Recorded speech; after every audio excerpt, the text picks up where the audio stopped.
corporation, you have, let's say, 10, 15 members who are the initial members who will be registered as members. After that, anyone could join and can be registered into the to the book of the cooperatives. And is there any stand going along with a new member, or do we just write them down? No, he's registered.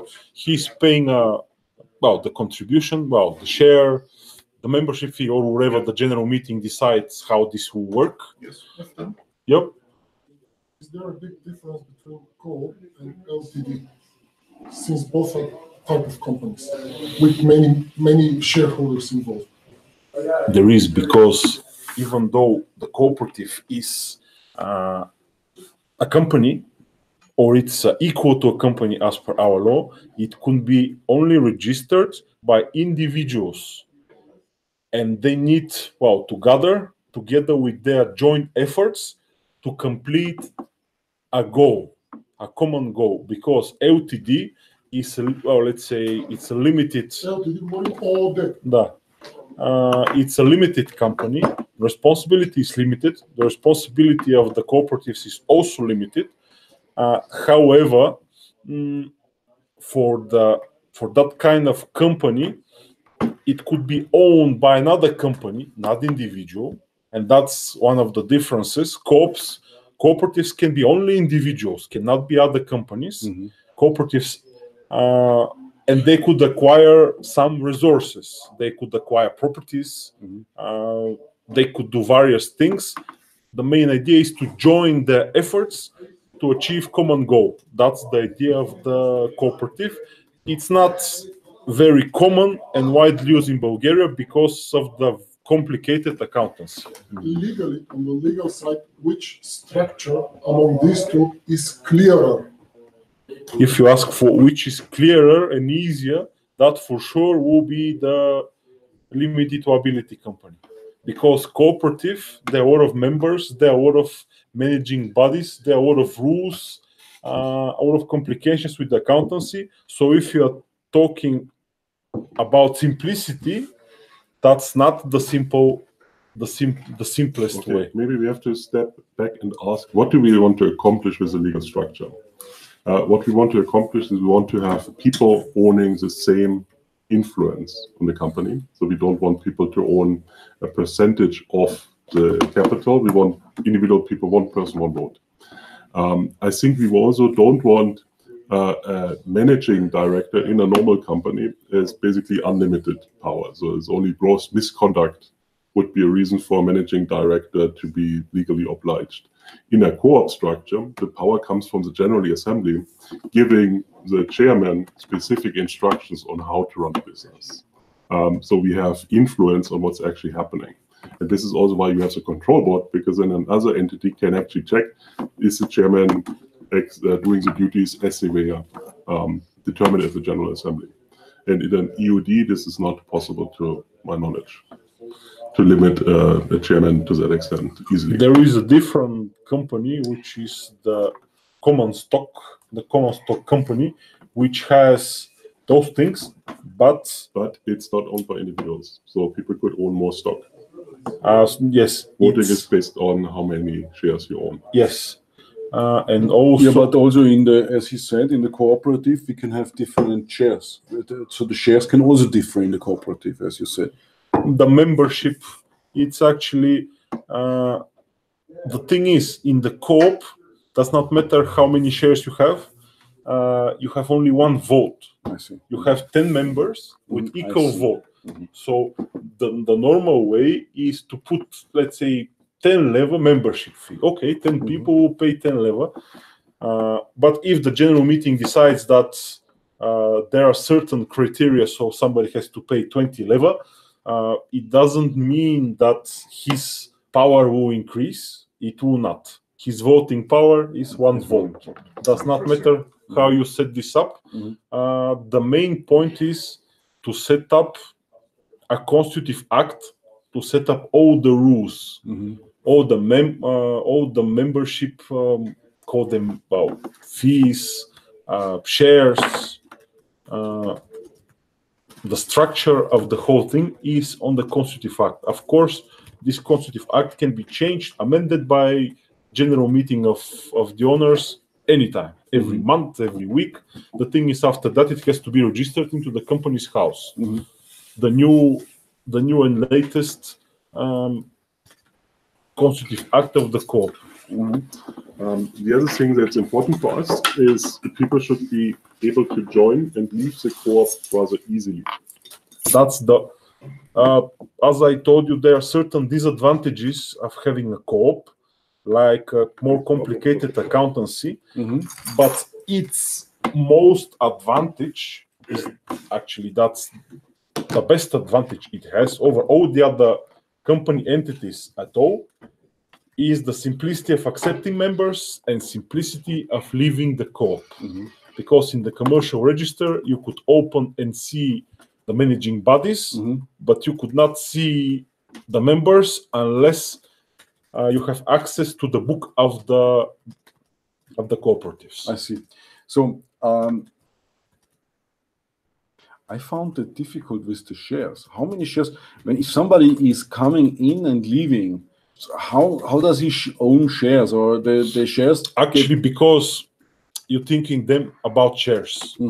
So don't think about shares, because shares is term from the common stock companies. I see. So that's a different term. So in the co-ops, it's not shares, but membership, let's say initial membership fee, and then after that, membership fee. I see. Initial membership fee and normal membership fee can differ, as I hear from you. Is when we pay out, when people leaving, what is a common way to do this? Like, do you pay back the same amount, or the co-ops are returning the membership fee? So they're just returning it, and in the general terms, it could say that the initial one is non-refundable because the expenses has been made. Then the other one can be say yes. After that, the co-ops is paying back. I understand. Okay, now I understand. So we can have an initial membership fee and let's say an annual membership fee, and the initial one is like, or one-time fee, whatever you decide. Okay, so those things are to be decided on the general meeting. I see. And that kind of structure. Okay, thank you very much. That helps me a lot.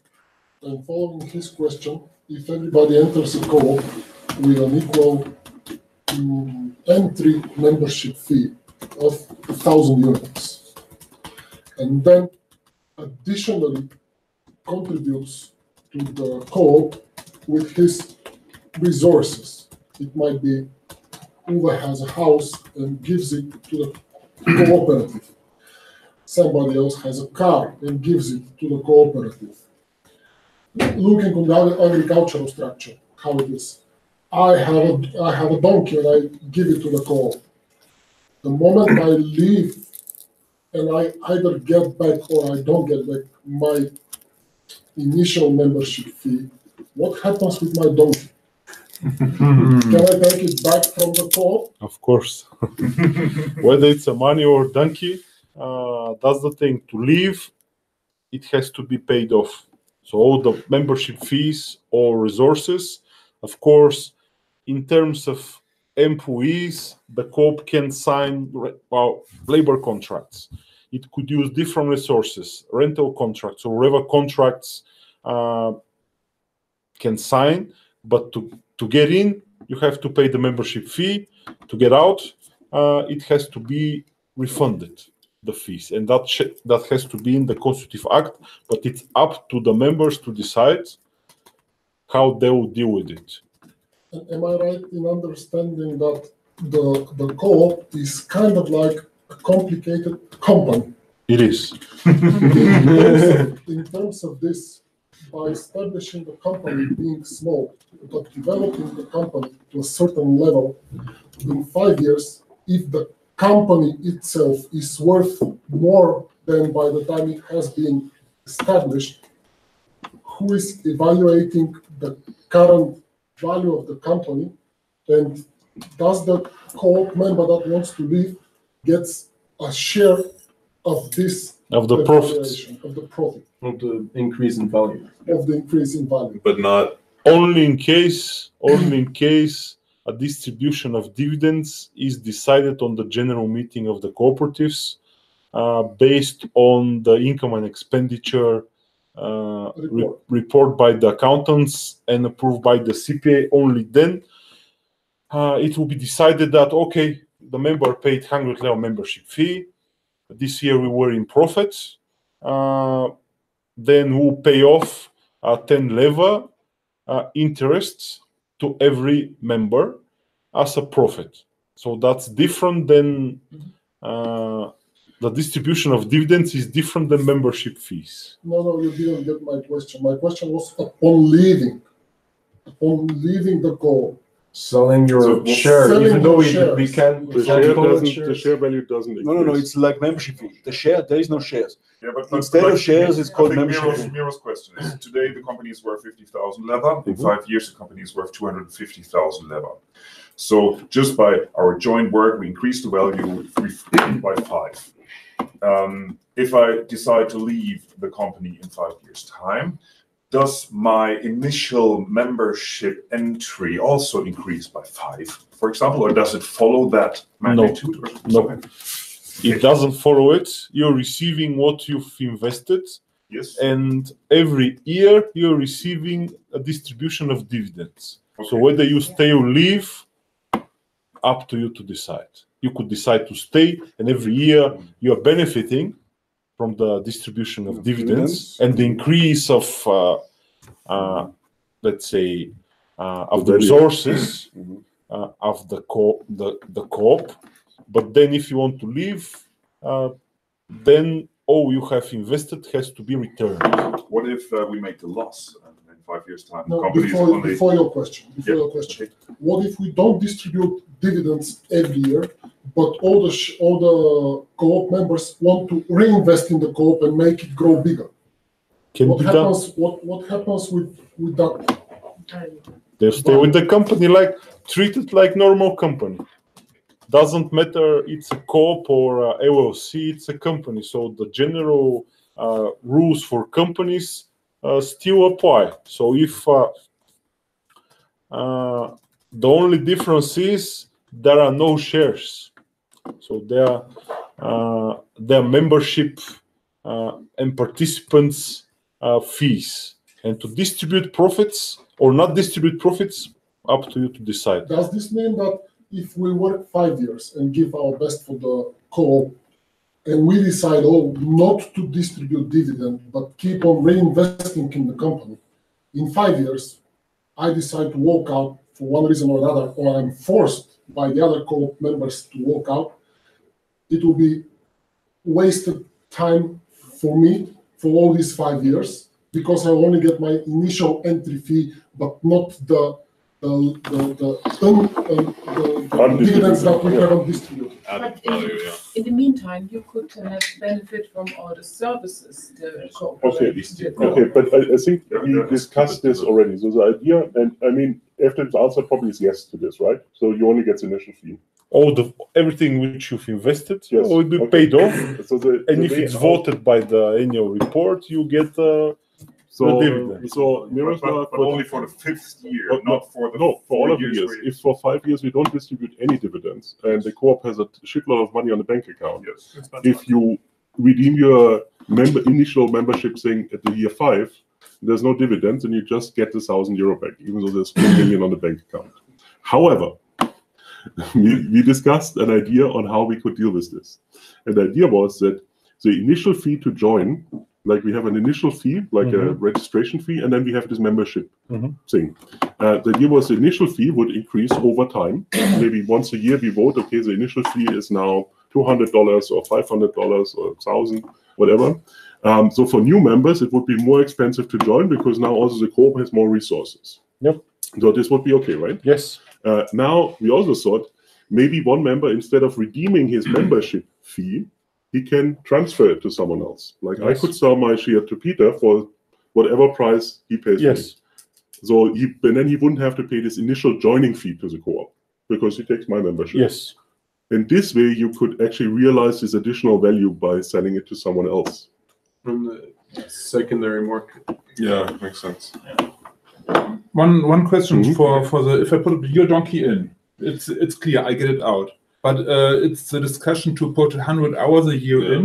Is it possible? Because it's a resource I put in, work hours. And the second is for the people from the EU, it's no problem to work in Bulgaria. From the other countries, it's maybe difficult from a legal perspective to work here the 100 hours.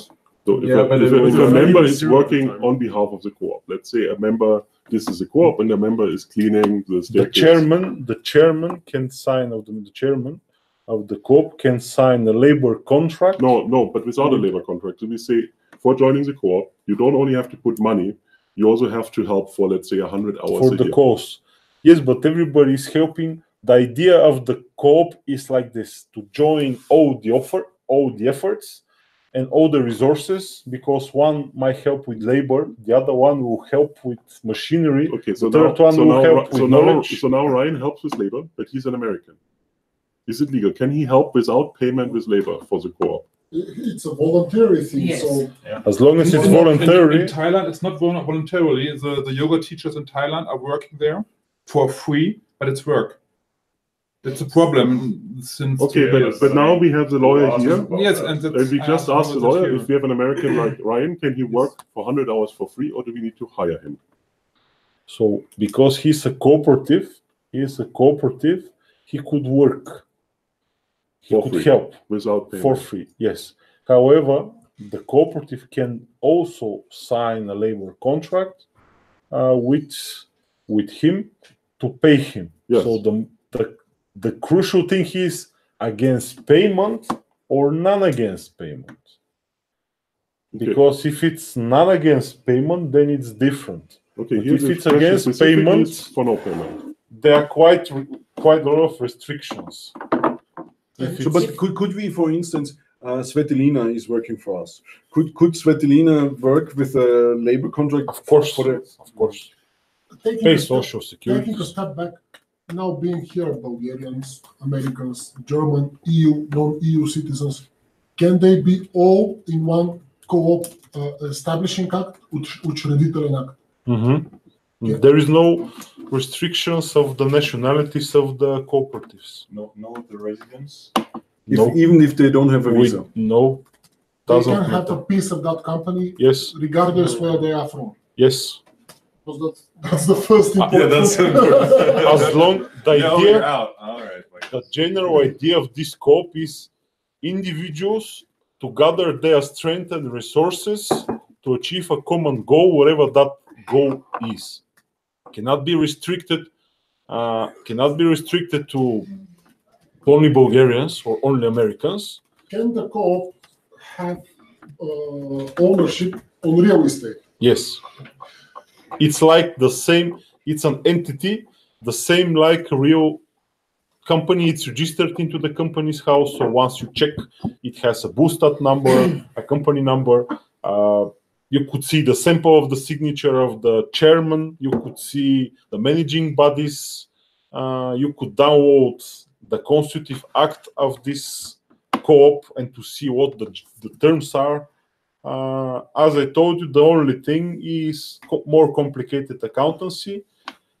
Otherwise, simplicity of accepting members and entering and leaving the co-op. So that's the advantage. And the disadvantage, I told you what it is more, how to say, more formalities when dealing with the accountancy.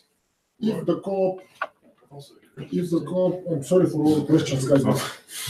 If the co-op starts empty, and then the co-op members buy, and then the co-op members put money, additional money into the co-op, not only the membership fees, to buy that real estate, do they automatically get part of that real estate, or it still stays within the co-op and they don't have ownership on this? So the co-op is the owner of the property, and the payment which every member has done is, well, of course, if he wants to leave, it has to be returned and paid back. On top of the Yeah. initial entity. Every well, it could be initial, it could be monthly, it could be. It's actually thing which is decided on the constitutive act by the general meeting. So that system works. It's purely decided by the cooperatives. How it works, what you will pay, when you will pay, whether there will be initial membership fee, secondary membership fee, or somebody who invests some money to buy a property or to hire some people. That will be decided on the constitutive act. It's up to you actually. I mean, the next question probably goes to Just a Philip. short question. Does it has to be personal, or can it also be a company? No, it cannot be a company, right? To participate in the Coop, Yes, no, cannot. it's your personal. Because that's a personal. It is a company. It's actually the law considers it as a type of a company. However, on this type of company, only individuals can participate. This type of company can purchase assets, can purchase cars, can sign rental contracts, can sign labor contracts, can purchase properties, purchase another companies if needed. But a member cannot be another company. A member can be only individual. Interesting. So the dividends from a co-op, for instance, if the co-op decides to pay dividends to the members, are they from the taxation? Are they different? No, or is the taxation, because it's the law considers it as a type of company, a form of a company. The taxation is the same like any other company. So if we increase 50,000 K per year, we go VAT, even Yes. though it's a co-op. Yes. I see. So the general rules, they apply. The general accountancy rules, Apply. they apply.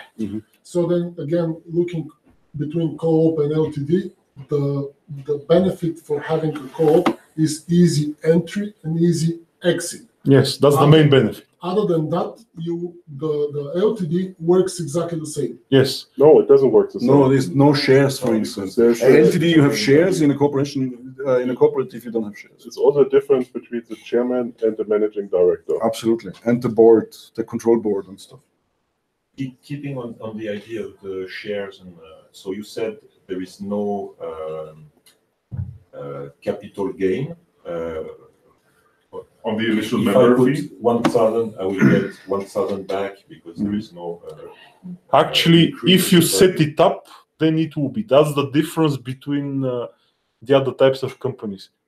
The general terms and all the terms are decided on the constitutive act. Yeah. Let's say if you put on the constitutive act, the cooperatives decided that in case it's increased the value, then it means once you exit, then you get the increase of the value. That's fine. That's a free, to put it like this, that's a free entity. It's ruled by this constitutive act, which is decided by the members. So whatever you decide, whatever you think is right, and it's on the constitutive act, that's how it works. Could we vote, for example, each year at the assembly that the new entry fee is now 1,200, and if someone leave from now, he will get not 1,000 but 1,200. Yes. Yeah. So, for instance, if this is the co-op, right? And if the co-op acquires, for instance, co-working Bansko, so then this LTD is part of the co-op, right? No, it's not part. It's Actually, a separate entity. it's a separate entity. It's owned by the co-op, but it's a separate entity, separate company. I see. So this is a separate thing, and it has, but it needs also management board, kind of. It needs a manager as well, or how does this work? The general rules of the company. Okay. So basically, instead of us owning co-working Bansko, the co-op would own co-working. So, but the co-op wouldn't need to pay social security, right? No, on the co-op level. On the company level. On the is company zero. level has to be paid. We need to have one MD or Yes. Manager. Mhm. Okay, I see. Okay. So I that's understand. they are separate entities. Like individual, you might own a company, but still yourself as individual, you're different than the company. The company is considered different entity, So different person. the chairman of the co-op and the manager of the acquired corporation must be a different person. No, they can be the same. Can be the they same. can be different. Up to you. Mhm. The general meeting of the co-op is the authority which will be decide who will be the manager of the company. You could vote for anyone you want and appoint it, because that's the sole owner of the capital of the company. Is the same like companies owned by individual, and you or two individuals, they're deciding, okay, a third person will be the manager, or one of them will be the manager. The same with the co-op. The general meeting is saying, yep, that person will be the manager of the company, and of course that one will be the chairman of the co-op. That's it. Okay. Voted, decided. If the co-op acquires co-working, does the co-op get all the assets of the co-working company, or they stay within the co-working company? They stay within the co-working company. They stay It's a within the difference company. If you acquire the assets or if you acquire the company. And the idea would to be acquire the company, also because, as you already mentioned, if you have the 50,000 left, you get into VAT registration, and this way we avoid this, right? So we can have individual companies that do less than 50K, and on the co-op level, it will only if we distribute more than 50K in profits that we would actually hit this And 50K. who would own all these companies up to 50,000? The co-op. There's no other person. It's co-op as a legal entity that owns the It's other the owner. businesses. Yes, exactly. Although there needs to be a net manager. That's a different thing. That's an operational thing, to have Exactly. or not have a manager. It's completely different. Exactly. We're talking from the big scale. Yes, how, I know that. Like the co-op would be the umbrella, which might have not one, not two, 5 companies if needed, Absolutely. Yeah. so that we can stay within the 50K limit for for instance. each of the 5 companies. Well, that makes sense or not, I but don't yes. really understand why you want to avoid for any price this 50K Because limit. most of our members are not registered in Bulgaria. So if we would charge VAT, I mean, in Germany, if you're in Munich in a co-working space, it's not a problem to charge VAT because everyone gets VAT back. But here in Bulgaria, all our members wouldn't get the VAT back. Basically, we would just increase prices by 20% by charging VAT. Or we have to cut our profit. But it's actually But if not. you charge me from Bulgaria, What? if I'm a German member, and if you charge me, Yes, you wouldn't pay. even have to charge No, me. that's not actually. true because it's a location-based business, so we will have to charge you 20%. Okay. Oh. Okay. that's Because the reason. co-op has to pay Okay, I understand. 20% Thank you. to Bulgarian government. Is If it they 20 or can't 10? prove expenses. Okay. And with such kind of organization, proving expenses with invoices is difficult. The chairman can be elected for a certain period of time, but Yes, it can- 4 years. So all managing bodies, the chairman is for 4 years, the managing committee is for 4 years. But that's a default. It's like Could we can change it? this. So we can No, actually, it's voted for 4 years, but the general meeting can change it anytime. Uh-huh. Actually, the person. Otherwise, the law says that they're being voted for 4 years, the managing committee, the control boards, and the chairman, they voted for 4 years. But if, of course, the co-op are not happy with the way of the operations are, they could change it anytime, every month. And if they we want. say in our constitution, basically put our own legislative period for that, if we say we only want it for 1 year and put that in our general whatever code of whatever it is, could probably work as well. Yes, because the law says up to 4 years, so you could not Okay. put. But if you want to put 5, will not It's gonna not work. possible. Not possible. Maximum 4. Yeah. And if you want to change every year the different, let's say the chairman, as long as it's registered in the company's house, then it's changed. Does the chairman have to have the right to work in Bulgaria? The chairman depends.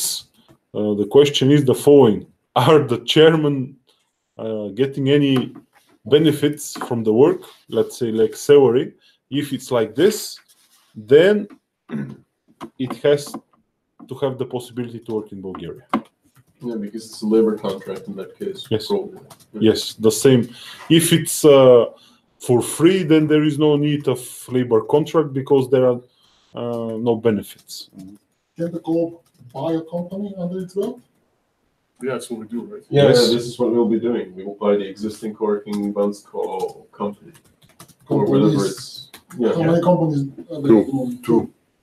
It's a company, so even though it consists of individuals for common goal, the law equals it to a normal functioning company. So the answer is yes, it can buy. Yes, not only at the company, but properties, cars, Anything. machines for its work, anything to operate, donkeys. And then they become co-op. That's my next career. I always wanted Then to they go. become co-op assets. Me too. Yes. What if Except if it's a company, the company is separate entity.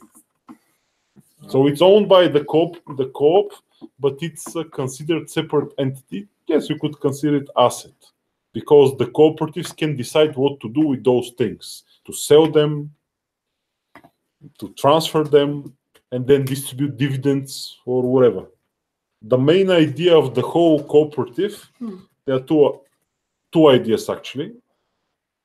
Easy entry and exit, that's one of the main points. And second, anything else is decided on the general meeting of the cooperatives. All other terms, rules is decided by you. Do you have a format or something, or do you have like is this an open contract? Is there anything existent where we can look what they have decided? The law is only saying 6 or 7 points of the required information. What this contract should consist. Well, the name, the seat and address of the cooperative, the initial members of the cooperative, how will be the membership fee handled, and that's it. After that, all other rules, additional things are decided by the general. So I don't have a template. As I told you, it's not popular. The co-op is not popular at all in Bulgaria. So in my How many co-ops are there in Bulgaria? I've only seen in my life an agricultural co-op, and I've asked some colleagues. They said no, we have not registered not a single one in our whole careers. And even the notaries, when I asked them whether they've witnessed some signature of a chairman of a cooperative, they said no, in a long time we didn't. The only exception is again agricultural. Do you get the medal of the board of lawyers when you? It's just as I told you, it's more complicated for the accountancy. That's why nobody wants it, and more expensive. Complicated means expensive, and that's why the people they try not to do it. I understand, right? If dividends are distributed as a non-Bulgarian, non-EU citizen, do I need to have a Bulgarian bank account that those are distributed into? What structure? They can be paid to any individual account. Doesn't need to be Bulgarian one. So I can just go to my American. And as per the international rules and laws, distributed dividends, they abide the rules of the country who's paying those, the tax rules. So once you have let's say you have distributed dividends in Bulgaria, you pay the 5% tax, and the dividends are distributed to your account, wherever that account might be. If there is a collision of the tax laws, then we have contracts for almost all countries for avoiding of the double taxation. And for European Union, it's even more easier because the laws are the same for the whole EU. How about these articles of the co-op? Can this be all in English, or do we need to have a Bulgarian translation? No, they can be, because it's the Bulgarian company's house. They could be Bulgarian English, Russian, 3 or 4 languages. But Bulgarian should be the first language. But can English be the first language? I mean, No. I've heard that if you do a contract only in English without a Bulgarian translation, that the English counts.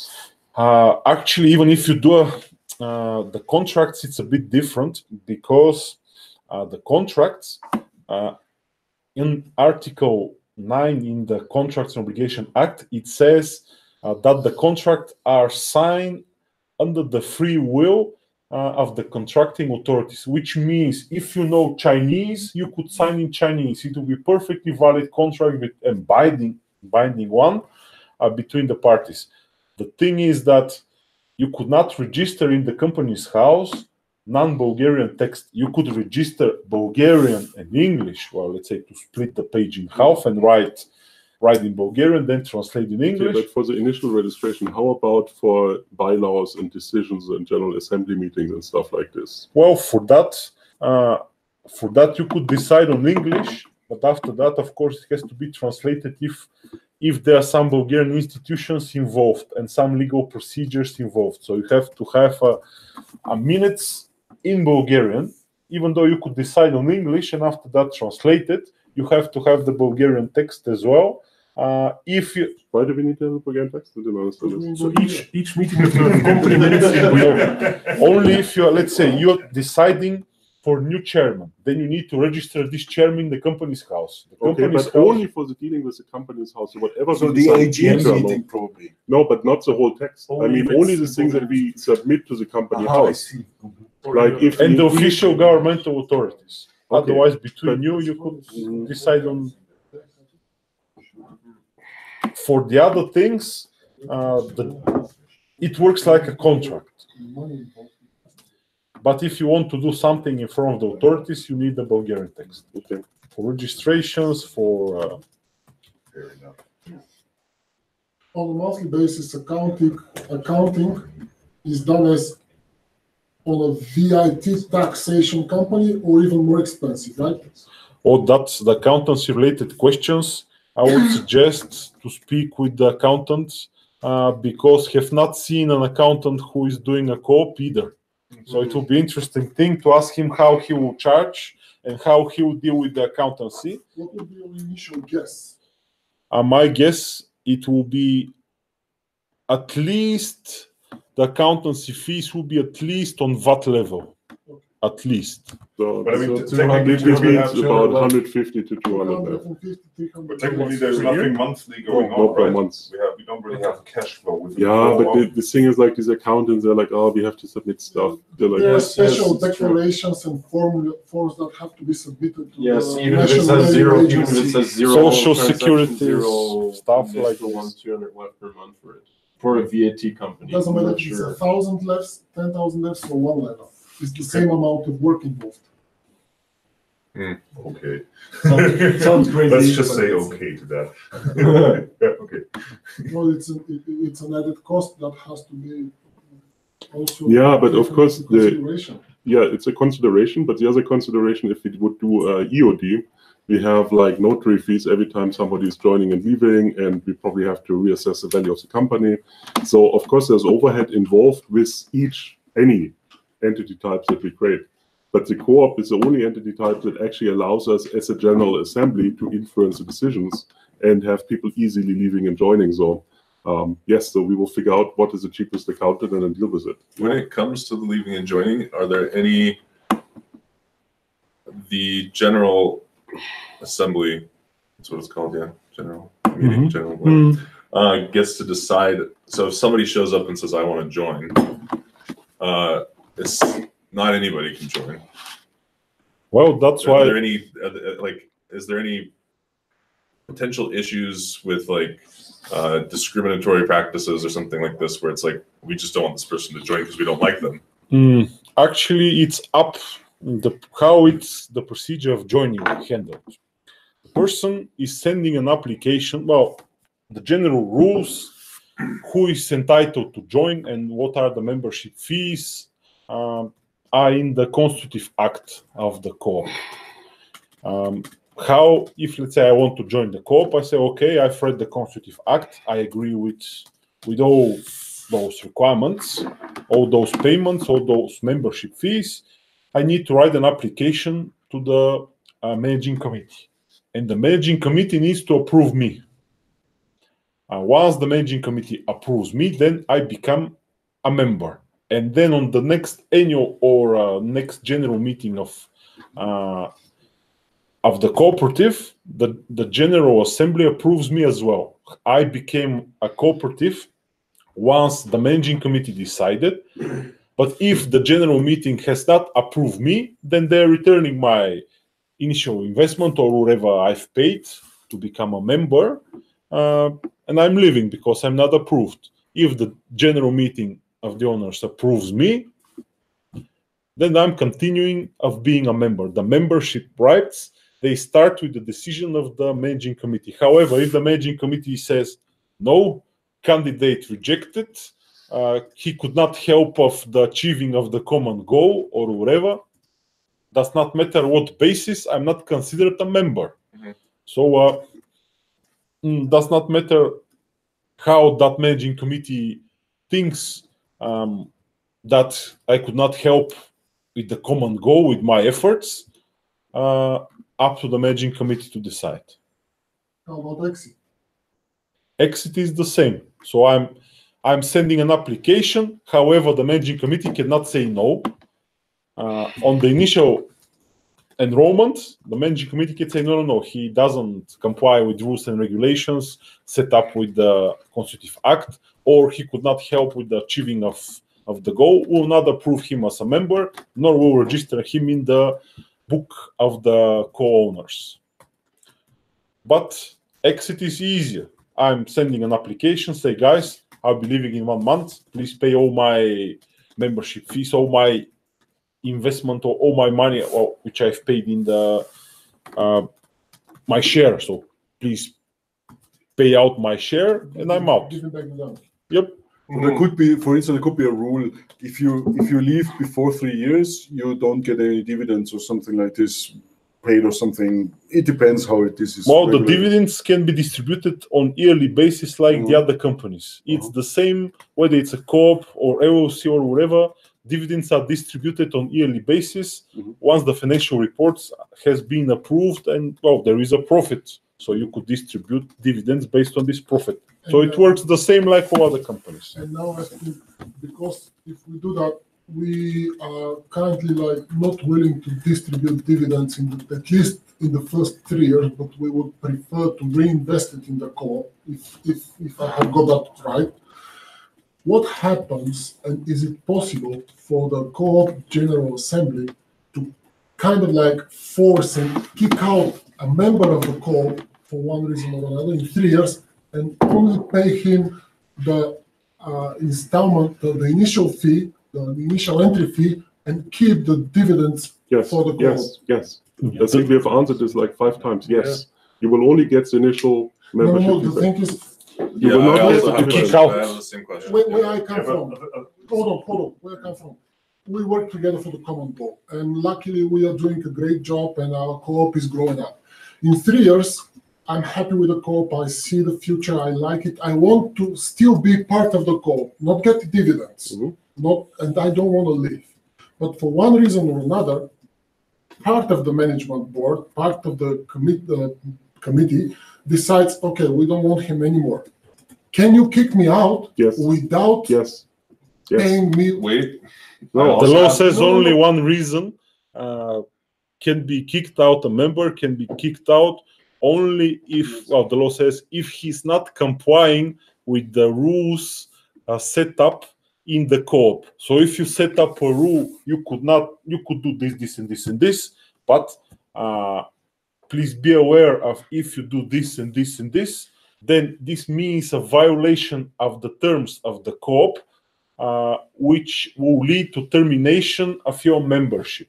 Then that's the only reason, as per the law, which of course that is also a reason you are going out of the co-op. So either that, either expiration of the date set of the co-op, because the co-op can be set for 5 years, let's say. To achieve this and this goal, we need 5 years. It's set up for 5 years. After that, it's considered disbanded automatically. If the cooperator dies, then, well, of course, his membership is terminated. After that, what theirs will get is different question. And the only exception which the membership can be forcefully terminated is of not. The same goes even with the chairman. If the chairman is not complying with the rules and regulations set up by the general meeting not only can kick him out of the chair, but also of the co-op. Yep, they will say, yes, here in the Constitutive Act, we've agreed this and these rules, they apply, and you violated him, obviously. You're not working for the common goal. And then the General Assembly would vote.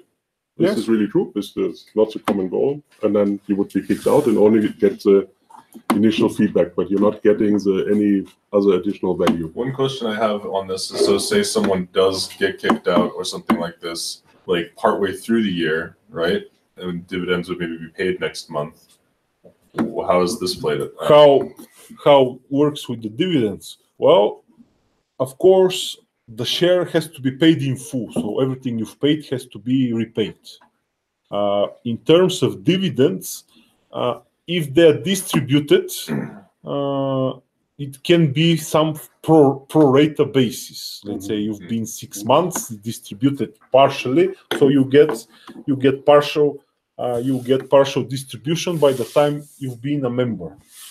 I think to come back to your thing, from my understanding, that would be my idea, that even if you're kicked out, the same exit rules apply regarding to your the added value that you would get out. Like if you decide to leave on your own free will, you have the same exit rules that then if we vote you out, basically. Yes, correct. Donkey back if you get kicked out. So, which means if we donkey made like 5 babies. But there's no difference. So if we decide, if we decide in our general terms that for the first 3 years we will not. There's some sort of like vesting or something that we just abstain from taking any dividends and everything that goes into the company. If we decide so, that everything that we grow together goes back into the company, and we don't take. I don't think there is vesting in a co-op, but anyway. Yeah, but like the idea, the general. But so the only so if we put that down on a piece of paper, and if we decide on that, then that will apply. Either you leave on free terms, or you will get the value back that we define for the membership. It can be higher by the time that you leave than 1,000, but it's only after we decided it in general assembly. So if none of us takes any value out of that, you don't get any value out of it, right? If we decided we abstain from that. But you are staying within the goal and keeping your value. Yes. While the person walking out if we say the initial contract, that's what we do for the first 3 years, then that's what we do. But I think also this has already been answered by this signing fee, right? So even if we kick somebody out of the co-op because they no longer attribute to our values, blah, blah, blah, they have 2 choices. They can redeem the initial membership fee against the co-op, or they can transfer their membership at any price that they like to another natural person. And then they can charge this difference of the initial fees that's only paid once, which will increase every year if we increase the value of the co-op. But then this natural person which buys your shares, for instance, can still be neglected by the management committee. Technically, yes. Technically, yes. So, yeah. Yes, but as I heard, it's quite complicated to kick someone out. No, it's super easy. If somebody doesn't apply with the values of the co-op, and this is what we define in the bylaws. So, for example, if we say everyone has to contribute 100 hours, we find out somebody doesn't contribute any hours anymore, then we can vote in the General Assembly, is this still within our values? Yes, but I understood that the person who is kicked out without solid reason regarding the contract could attack the cooperative, and in the district court, of course. If there is no, of course, everyone has this right. We can have 2 mechanisms to make it like a lesser issue. Like we can increase the value of the membership over time to match it more with the value of the company. That's one option. But the other option is if you get somebody out, they have some time to sell their share on the market. So I think they have they have to sell the share, because otherwise the co-op would be forced to liquidate. So I think it's okay to put the membership fee back.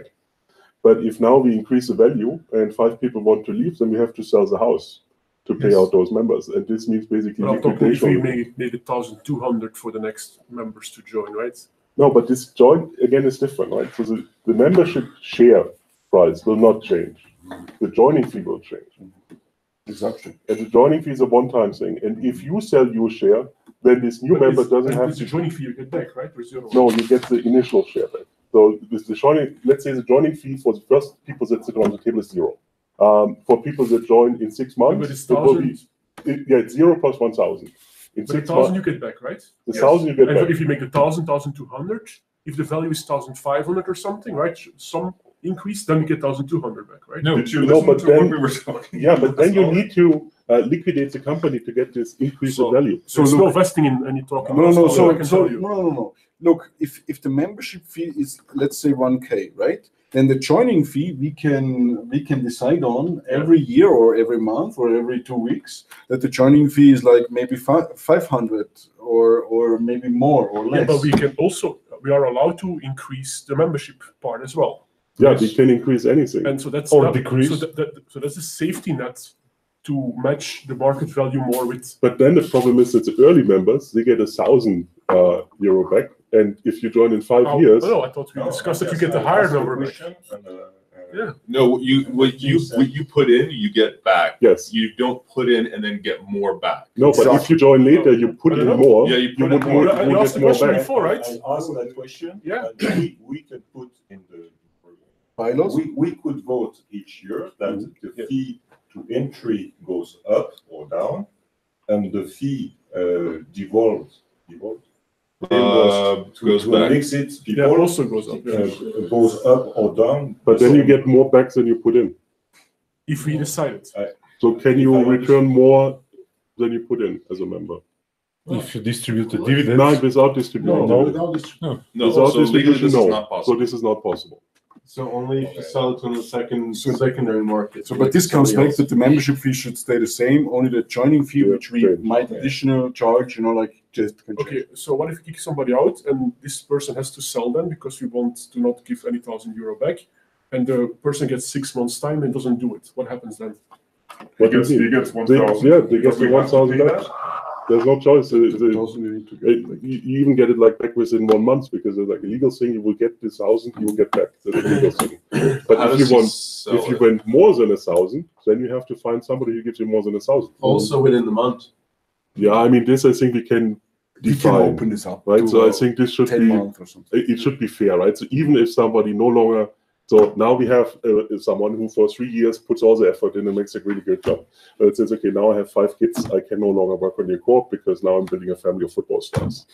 So obviously for that person, we need to have a fair exit policy, right? It's not like, okay, now the 4th year, you no longer work, we kick you out, we take all the money from you. This would be a little bit unfair. So we have to make it fair that people that kind of want to get out, have ways to get out, and I think we can define this in the bylaws. Maybe if you want to become a passive member now, it converts into a loan in the Friends of Co-working Space scheme. Maybe we help you. Maybe we have a waiting list of people that want to join the co-op. So if somebody wants to sell a share, they can sell it to our waiting list first, for example. I think there's different ways how we can structure it to make it fair. Absolutely. But they can sell their share for however much they want. Yes. The only thing, redeeming it against the co-op, you only get the 1,000 back. You don't get more back, even if the co-op then already has like millions on the bank account. The co-op is no investment product. It's more than a club or organization. And you pay money to get in, to get in touch with resources. It's nothing you get 10 times back or 5 times back. It's for the moment. It's for the year. It's not for your future. Yeah, but I would like to prevent that anybody can join just because they bought some other members' share. Because I mean, no. The management they have to be approved by the management committee. So then, effectively, nobody's going to pay more than 1,000 because if you get approved, you may as well buy a new share for 1,000. So nobody's going to pay more. There's like the joining fee, which like so they will only pay the 1,000 plus the joining fee, right? Yeah. So then you may as well go directly to the Coop. Yeah, but maybe you say, okay, you pay me €100 less, and you buy it from me. So the joining fee is 5,000. I give my share. Yeah, but I mean, if you're a new member to the Coop, you want to be nice to your new Coop members. Why? Right? It's not even about nice. Maybe there's no shares available. Because this joining fee goes to the Coop, right? Yes, the join fee. Which is better for the Coop. If you're going to join a Coop, you may as well. No, but this is exactly the value that was created while you were part of the Coop, right? So now the Coop is if you think about Yeah, But but this is value this dedicated. is something we can write down, that the secondary market sale of your membership has to be preferred by the co-op than to get make the direct sale of a new share. I think this is something we should write down probably, because it's only fair that you get the fair chance to sell it. But Sorry for the stupid question. What exactly is the difference between the initial fee and the membership fee? So the membership fee, if somebody wants to leave the co-op, they get their membership fee back. So it's a one. No, but when I want to join, that's our €1,000. That's €1,000 that we talk about. What is the difference between initial fee? That's our so to join, way you to pay increase both, our value. right? So you pay a registration fee and you pay your membership fee. The membership fee you will get back. The registration fee you won't get back. And the registration fee can be zero now. So if you say now we do it par value, but in a year when the co-op is maybe twice the size of now, it would be unfair if somebody can buy a share for 1,000, because they will also get more dividend. But they have to pay the membership as well. Yes. Yes. And they have to pay, even if we are registered already, they have to pay kind of a registration fee. Yes. And that might be more than paid now. Yes. So this will increase the But registration. the membership fee will will stay the same as long as we don't make any other decision. I think separating those two fees complicates things a lot. Like, why not have just one fee? Because the problem is, if we have one fee, we have to refund this fee as co-op. So yes, we could increase it, but then it means that the fee that we are refunding is higher, and the co-op might not have the money for it. And it means that you will never gain anything if you leave. You will never have. You only have access to your 1,000 you put in right now, and you will not have Anspruch. Yeah, you don't participate in the increase in value if you leave. It makes the thing a bit easier in a way, from an economic perspective. But it creates this weird incentive. I mean, if we have a lot of time to sell your share, it's a weird incentive for the co-op to take new owners rather than accepting others. I agree with you. But I think it's totally rational to do it as a co-op, to only allow new members that pay directly, because it's better. But also we said we will determine how many new members we accept per year. I think we will have a waiting list because we will not have enough shares. But also, this structure rewards someone for having been a co-op member for like 5 years. If they decide to leave and they want to sell their membership to another person for like 100 euros less than the combined fees, then that's a way of us saying thank you for all of your time and effort. You know, it's probably not going to be a lot. It might be like a few thousand, like 5,000 or something like this. Absolutely. Right? But at least it should be more worth. It should be more worth to be part of the co-op than to leave it. That's for sure. You know. So I mean, imagine if you cost like $10,000 value. It's very weird to then miss out on $9,000 as a co-op. No, it's not weird because somebody created this, right? So we are saying here we all want to work together to increase this 10,000, and I think it would be not fair to say, okay, now you are leaving, and all this other stuff you just donate to us.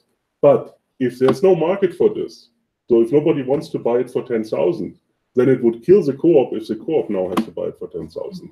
This is the incentive why the co-op should not pay out members based on the increased value. That's just a book value, but on actual market value. And you have then a chance to prove, okay, that this is actually more worth than the 1,000 that you will get automatically. Absolutely. And there can be a waiting list that the co-op can help them. A nice amount of months to sell your shares if you get kicked out. Absolutely. Yeah.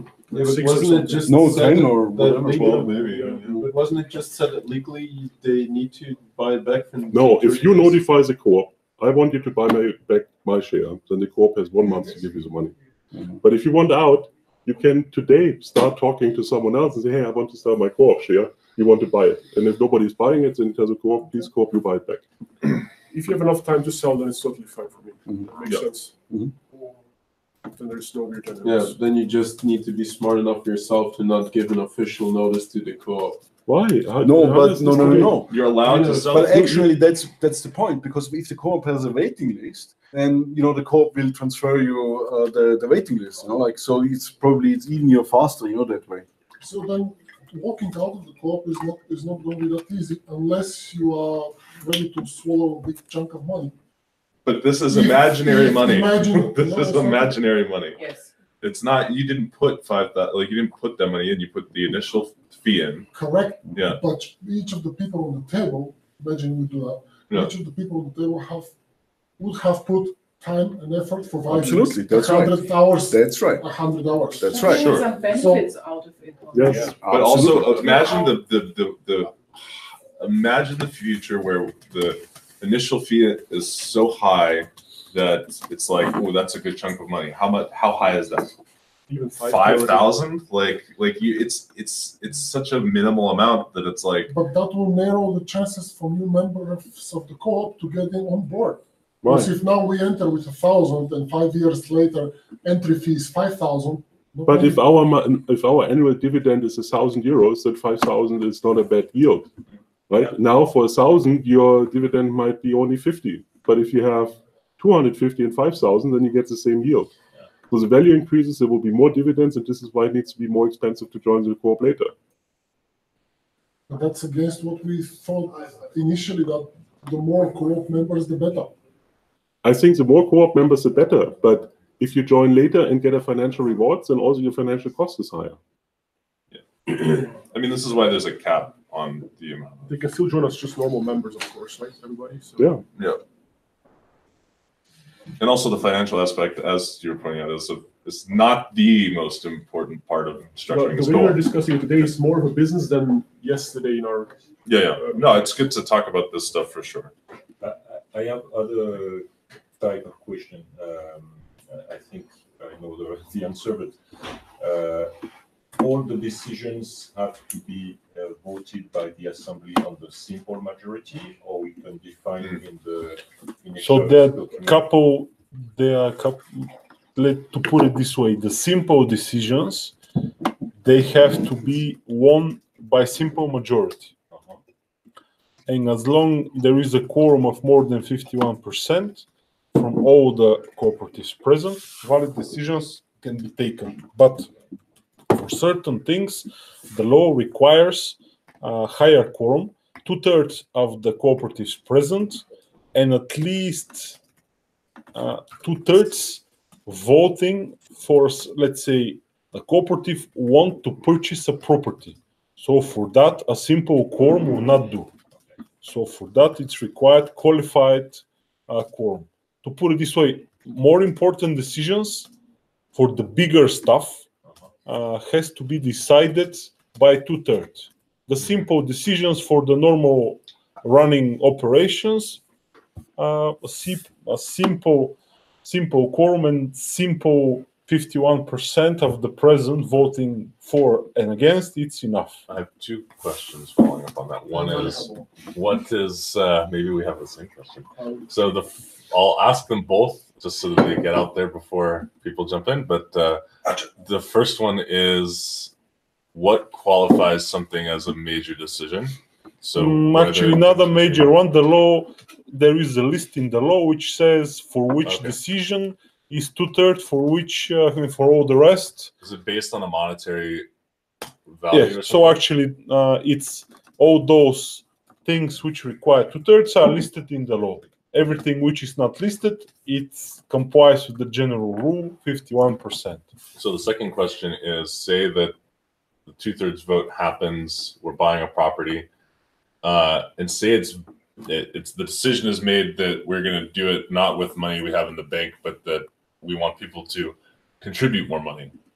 Like, how does this happen? So say like same like membership fee. I mean, first you need the money. You could call it membership fee. You could call it contribution fee.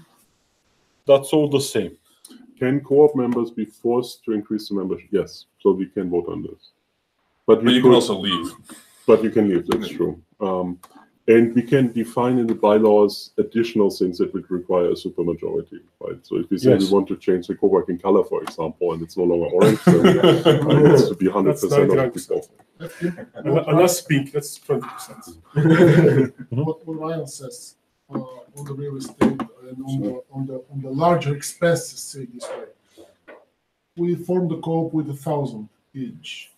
And then we decide with the majority of 2/3 that the co-op will buy a house for 50,000. Is it necessary that all the co-op members share the cost, or individual co-op members can give a certain amount of money up to do? If you write in your constitutive act that Everybody needs to abide the rules and pay their shares, whether it's investment, whether it's in profit or loss. Then you have to follow the rules. If you set different rules to say anyone who wants to pay it and the others don't need to pay it, then the problem will be the following: nobody will want to, Of course, yeah. to invest, and nobody will want that. That's why we said that the only reason why a cooperative can be kicked out of the corporation is once he's not how to say, well, not obeying the rules set up by the cooperatives. And everyone that has paid his share for the house, let's say it's another 1,000 units, does he get that back? Of course. Upon exiting, Of so course, it's going to be of 1,000 initial plus the course. 1,000 additional that he has paid into the co-op. Yes, of course. It depends how the General Assembly raises this, right?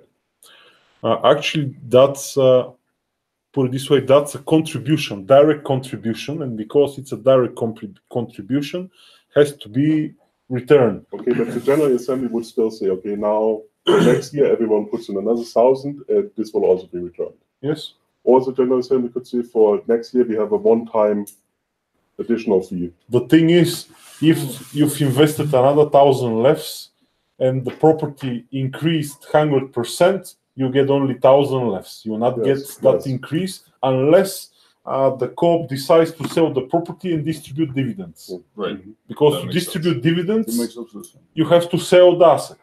Otherwise, you could not distribute them. And you mentioned for the quorum 2/3 have to be for something, and they have to be present. What does present mean? Is it really present here, or let's could it say be total via internet present? Well, normally every minutes, every cooperative meeting has to have some minutes. The law says the minutes has to be signed by every member present. Can we have proxies? Can somebody act as a Of course. proxy? How many proxies can you maximum have? Well, the law says if there are more than 200 cooperatives, they could appoint not more than 70 representatives, so something like 3-to-1, without being strictly set like the condominium. Okay. So, but I didn't hear the question answered. Does every co-op member need to be present at the general meeting? No, that's why I said 51%. To take a valid decisions, you have to have 51%. Let's say you have 100 members. If 51 are present, then you have to. But they could be present as a proxy. But what if we just want to call in over the phone? Yeah. Like a conference call. Does that count as being present? I think you are present, but if you need to sign it, and To put it simply, if the digital decision signing. is not contested in the courts, you don't have any issues of Skype internet calls or whatever. If the decisions are contested into the district court, unfortunately, our law does not recognize those things yet, including the email. So if 51 people are not physically present and sign the minutes, then the decision would not be valid. I mean, but in our example, so let's say we have a monthly or we have an online thing. But we have the liquid. Where somebody says, okay, let's buy this coffee machine and authorize the chairman to buy this coffee machine. And then people can vote on it. And we can authorize the chairman to buy the coffee machine. And at the end of the year, we can authorize all the things that we did online and put them into the minutes. And also there's some stuff, of course, that the people that are employed and the chairman and the boards can decide without asking everyone. So I think it's up to us, up to the law to determine, okay, what needs to be in the minutes. Like if you buy the house, we probably should sit in the same room with a few people. We can still make the decision upfront online to see if do we want to decide, and then we make sure that it's legally in the form that we need to make it work. Well, if nobody's contesting the minutes, it makes no difference. If the co-op decides on any deal with some members more involved in terms of getting an interest or loan they give, can they still vote even if they have a conflict of interest, or is it defined as a concept in co-op? In that law, there is only one point saying about conflict of interest, and it's the restriction of the chairman doing similar activities like the cooperative. So unless the cooperative gives their consent for the chairman doing similar activities, it's forbidden. That's the only point. And of course, second point is the chairman to be in close family relationships with the members of the managing committee or the control board. Besides this, there are no restrictions and conflict of interest because everybody is looking for their best interests. So including the chairman himself. So one thing that got brought up before was the idea that if the general meeting is voting on taking out a loan from somebody or buying a property from someone, and say the property is owned by my girlfriend or something, right? That I don't get a vote on this vote. But you're voting? But legally, I have to have a vote. You're voting? Yeah. Unless we define it in the bylaws. I don't think you can take away someone's This vote. is my question. Can you define in the bylaws that in terms of conflicts of interest, No, members it's, should excuse themselves from voting? That's in the Western law system, not in ours.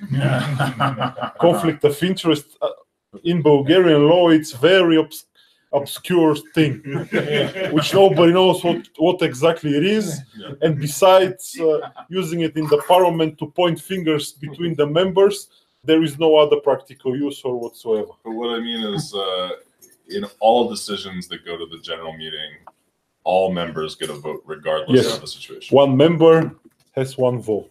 Yes. So that's whoever has the majority wins. Conflict or no-conflict of interests. Yep. Well, if you say... So even, let's say, out of 10 people, 6 vote to send all the money to themselves to some company they own, right? Be a conflict of interest. You can go to the court, but even they won't recognize a conflict of interest there. They will say, okay, this is just... We could sue the co-op in this. Yeah, but then the problem is they don't know. But you can only distribute dividends. I mean, you can make a like a decision. loan at like 25%, like that kind of bullshit, right? Well, if the chairman takes the money and run, then it's a penal responsibility, and you could chase him and. No, but if it's voted on, then it's legal, no matter what it is.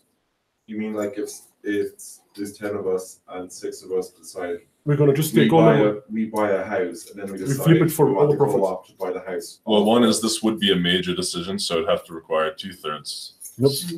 Yeah. Yeah, I think for loans, the supermajority is mentioned, right? Yes. So we cannot just give us ourselves Purchases, loans, transferring of, appointing of a new chairman. And I mean, even then, you would still be able to redeem your shares, right? Yeah, I mean, go So if you see that this is turning into a mafia cartel, then no, then I want to join.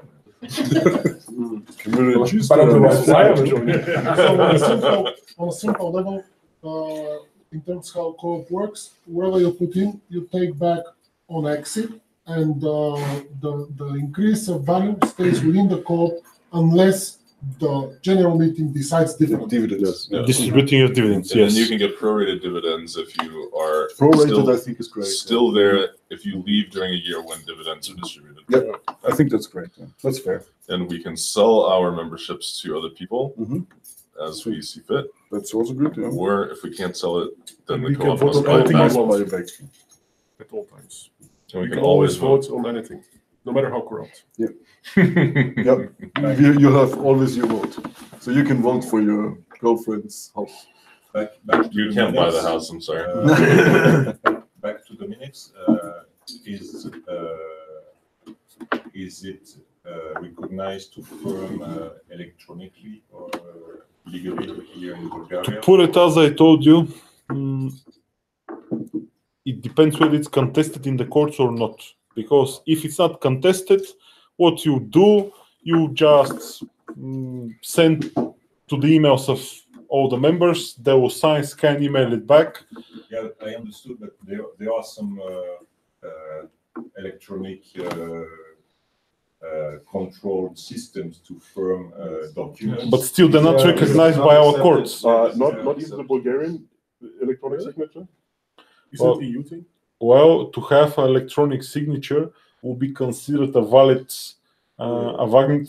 signature, but is all cooperatives has a Eftim? but if we have it, I mean, I have one of these dongles, so if the members are not here, they could sign also electronically if there's a Bulgarian electronic signature. Yes. Can foreigners get these too? Like people that don't have a Lichna number? It's We will have to find out. Eftim, probably not, because they need a Bulgarian number of a foreigner or again. Eftim. Mhm. There is 20 co-op members. 11 are present in the room for a general meeting. The other 9 are attending the meeting on Skype call. If we all agree on something, simple things, not like the tricky things, can either of these 11 just sign off the rest 9?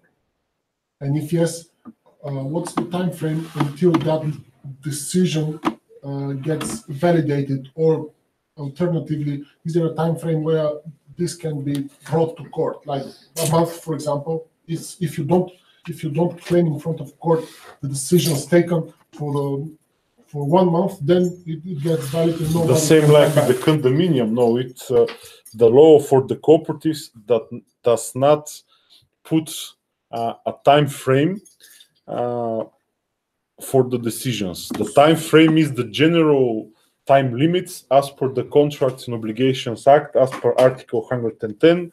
That's to put it this way, 3 to 5 years, general time limits, depending on what it is. So if we decide something today, in 2.5 years, I can take it to court. Yes. But I mean, for this remote members and decisions, I think since we can assign a proxy, and I don't think you need to notarize it, right? No. So members can give a proxy to other members, still join the call online, and then people can still sign the notes of our General Assembly, and we have everything fully legal. It's maximum 30 or maximum 17. What is the maximum? No, the maximum is one person can only represent 3 other people. Yeah, but also, I mean, I don't know how the secret democracy tool works, but if we give it by our constitution authority, we give this tool authority that, this is a binding signature if we so declare it in the tool. I would say so. No, this is not true.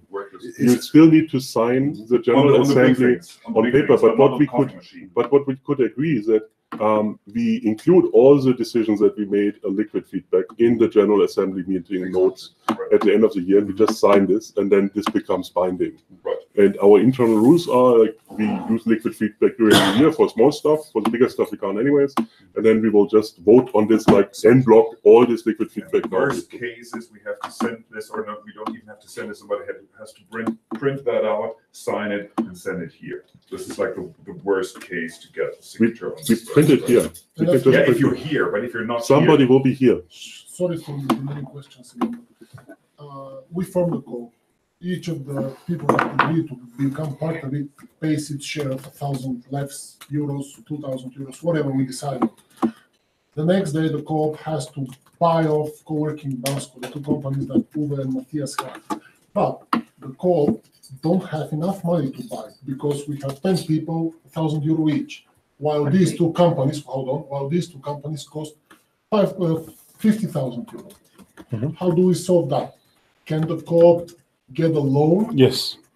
From a bank, or can the co-op get a loan from Matthias and Uwe so they can effectively sell the co-working to the co-op, and at the same time the co-op signs a loan contract with them? Also can be done. And third option, any of the cooperatives can give a loan as well. So yes, the cooperative I can loan take money to the cooperative. Yes. And you can pay me back. Yes. Yeah. So what is the restriction on the interest? Is there any restriction? No, there is no restriction. It's a private company. So Matthias and Uwe can transfer the co-working companies into the co-op, and then because the co-op doesn't have money to pay them immediately. Let's say could. I mean, legally it's possible. I think I already answered this afternoon that I don't think this is how we're going to do it, but we can discuss tomorrow how we would actually get to the co-op, because it's obvious there are not enough people in the room currently to make it happen at 1,000 euros. That's where I'm coming from. I think this is more of a, it's not a legal discussion. Of course, we can do loans as a co-op like any other thing. The question is more like, how would this actually work if there are not enough people on Sunday? And what would you agree on? Because it's your company. I already told you I'm not doing this. So I'm willing to put the same money into a loan to buy the house, but I'm not willing to, because that doesn't make any sense. But I think we need to put a certain amount of money on the table now, or figure out how do we get this amount of money on the table. Because I don't think that. I thought you were pulling out your wallet, Eftim. I mean, that was. Yeah, because I don't think that the co-working space currently generates enough revenue to pay back the loan. So you want your money on the table. Guys, has to leave. Grandmother is in hospital. No. So have to return. Sure. Thank you. No, very thank much. you, Eftim. Thank you very So much. if you have more questions, just send me an email. Okay. Like usual. It's Thank you, Eftim. doable, but very, very complicated in terms of documentation and accountancy. Yes. And the simplicity comes from entering and exiting members. Other than that, it's a big shit. Other than that, no, it's a bit more complicated, but has some advantages and disadvantages, to put it this way. Thank you But for it coming. works. So, Bye. break time? Yeah, break time, and then we can talk about the bylaws and how we would do the organization. The fun stuff. It's all fun. It's all fun. With Peter, you enjoyed this stuff so much when playing Secret Hitler, right? No, I do not want to play against you in Secret Hitler. And you're right about that. I'm just afraid of playing against me. That's what's going on here. This is right. This is right. He's just a very aggressive player. That's all. And you obviously enjoy it a lot. You enjoy. We have still kind of those formations that we can form different projects. Yes, it's still not the money we need for like new space. Buying new space, renting new space actually, or renting new space. Because I'm confused with the 150K on the table.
Kannst du das Kanal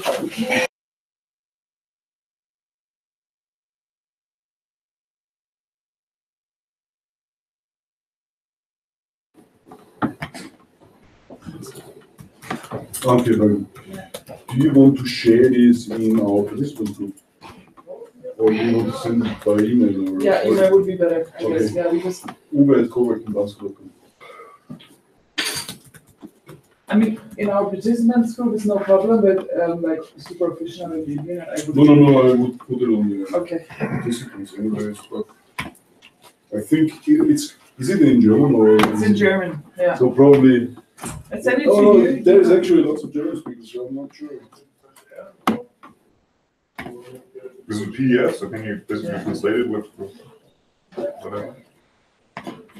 It's a PDF, yeah. But there's chat, something like.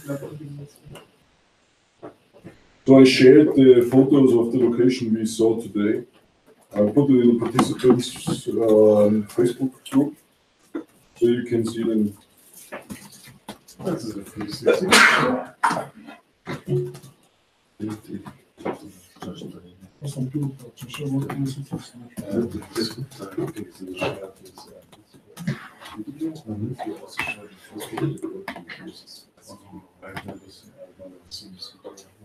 It's this exposure, you know, on Instagram, because they also show on Facebook. Yeah. It's easy, but it's confusing.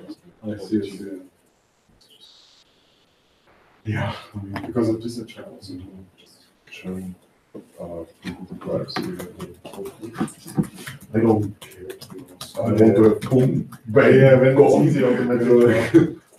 Otherwise, I work like on Facebook for a really long time. You know, like if I want to do Yeah, for a sure. certain level on Facebook, it's like it takes so much time.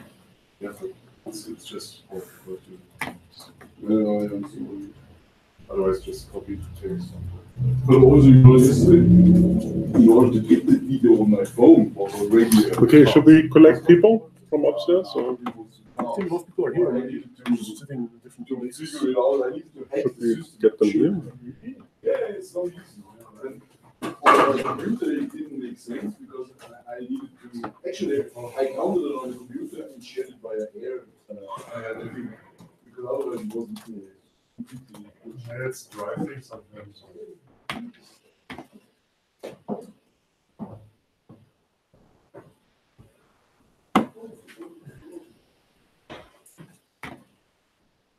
Genau, was war mit der zweiten Location? Matthias. Ja, können wir vielleicht auch gleich mal scheren. Oh,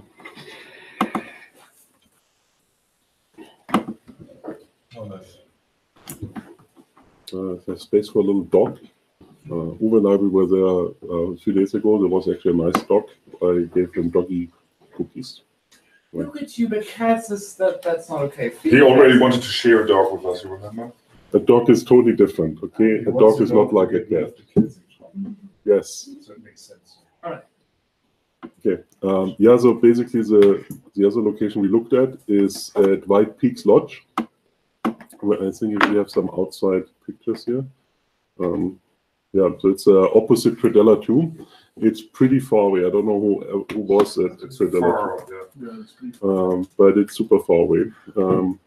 Basically, it would allow us to have one location on this side of the town and then one on the exact opposite. Let's check Google Maps how far from the gondola, but I would think it's at least like 15 minutes walk. But walk down. Yeah, or up in the other way, of course. Like, yeah, here you can see it here, and if you walk from here, it's like quite far, and from this gondola lift parking. Google says it's like 12 minutes, so it's pretty far after, and it's uphill. It's a dead zone. After 10th of April, it's a dead zone. Yeah, it's a pretty dead zone. However, we have some members living there. So Anastasia has bought in Predella 2. And John, I think, lives even... No, Josh lives over there somewhere. Okay. But I think John lives here somewhere in Mountain Dream. No, he's not that far. No, he's super far. Where is he? What's his name of the complex? Like John Schreier. Yes. He's just left the Kaczynski. No. I think it's a Mountain Dream. Yeah. I've been there. Yeah, but it's here. It's a Mountain Dream. I've also been to his house. It's not next to the Kempinski. Oh shit! Sorry. Yeah.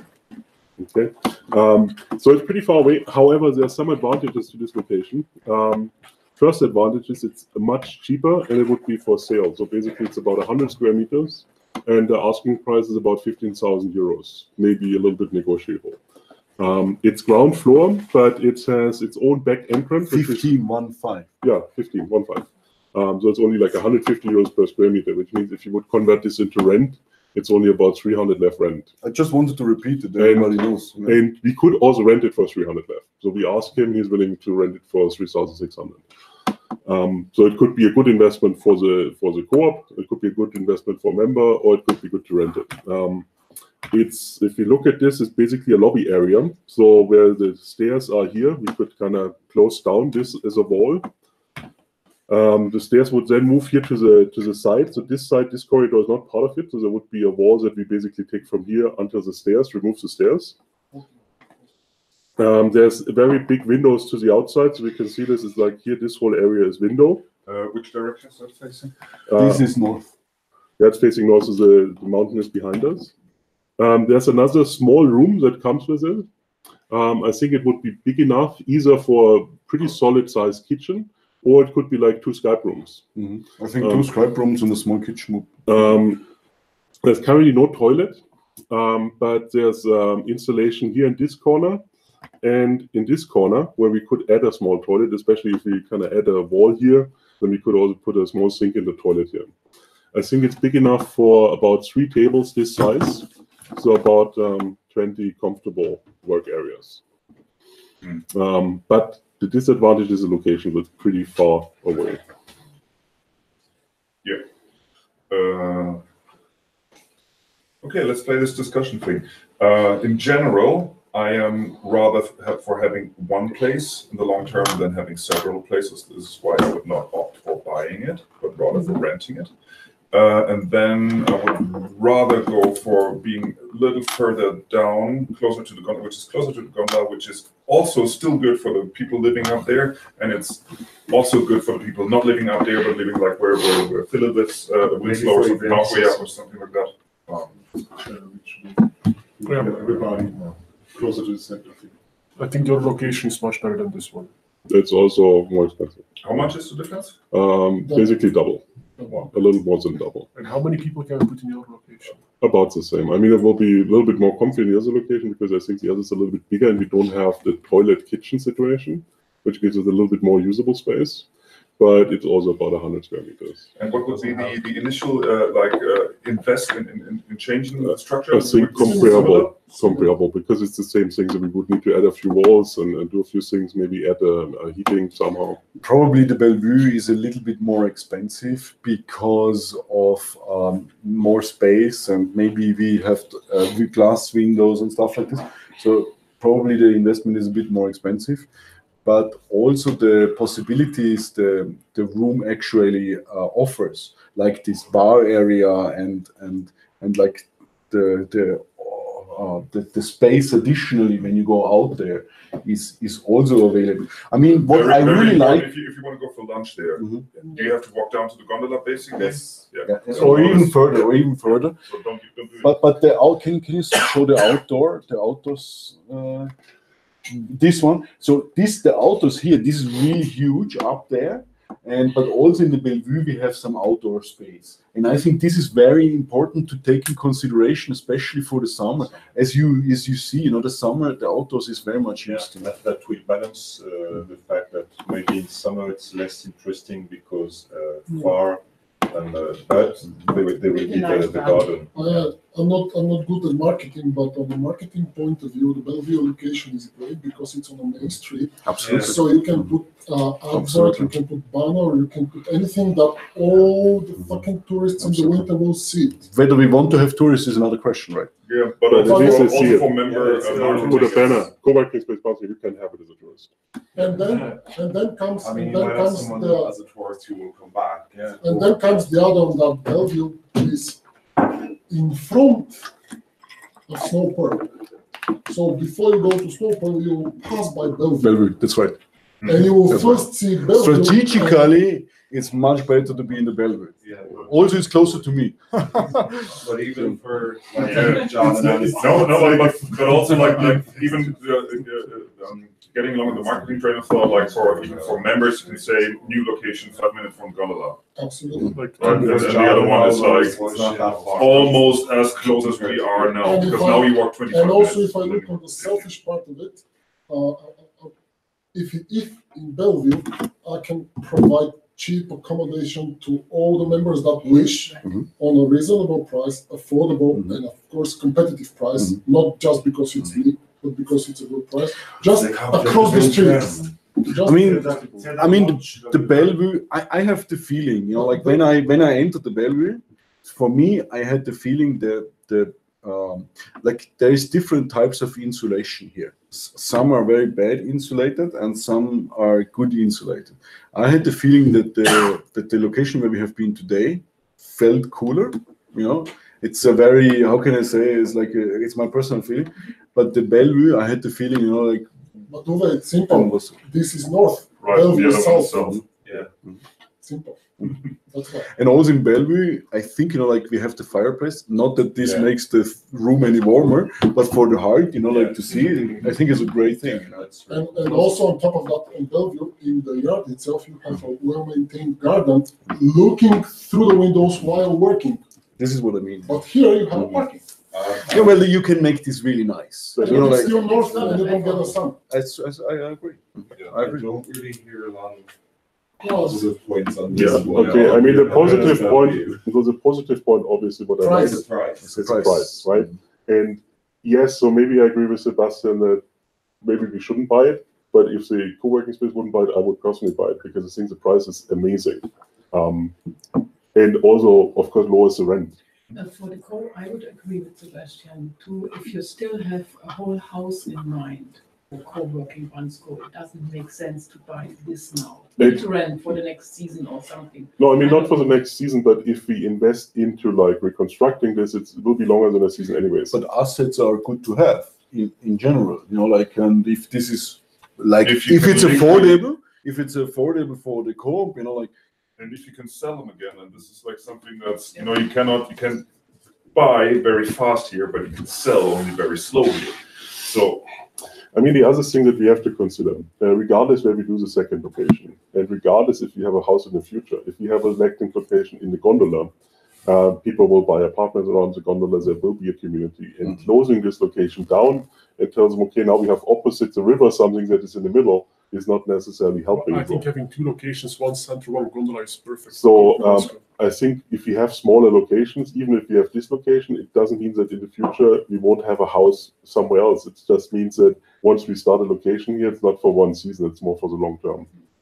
And we also with the Bellevue, I think we need to have at least a 3 to 5 years contract, which says like maybe binding the price for the entire amount of time. Maybe we can fix it for the first 3 years to 1, and then increase for the last 2 years or something like this. But this is very important to have the long year view. I mean the midterm view, because otherwise, like it was happening here, like the lady came and said, "Hey, now it's like this price," boom. I see that. What I also see is that once we turn like into the low season, there's very little reason to walk all the way up there. If you Unless have to walk, you live there. Exactly. yeah, but then, yeah, no, but also the other one would help in that case, right?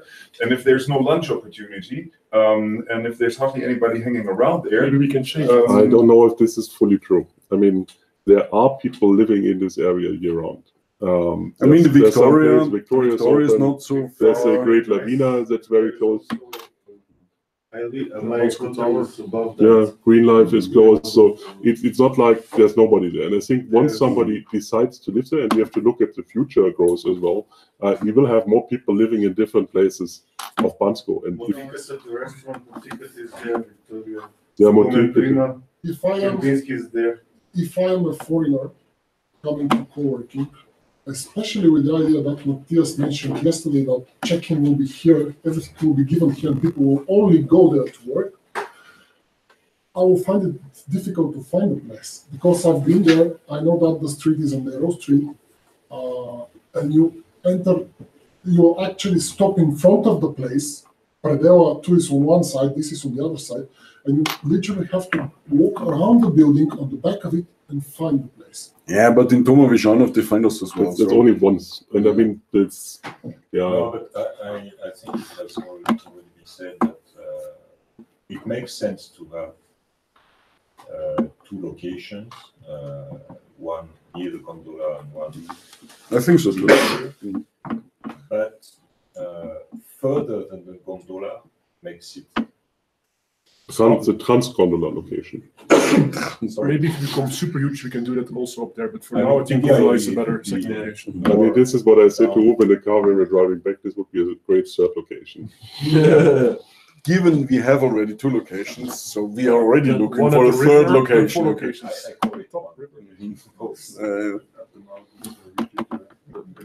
Okay, I mean, this was just to share what we did over There lunch. is something in real estate business. Most important and only important thing is location. Nothing else matters. Yeah, but again, I disagree with this because we open a co-working space in Bansko, and if you ask a commercial real estate agent if this is a good idea, they will tell you it's a shitty idea because there's nobody here. So we are creating the location. If we do it there or here, people will come because they come to the location, and then they will rent around it, and then we will find a restaurant. So for us, and I think this is also the advantage why we don't pay a lot of rent, because there's no location where we pay this location premium. So we make the location into a destination. This is kind of center here, right? It's all about the first impression.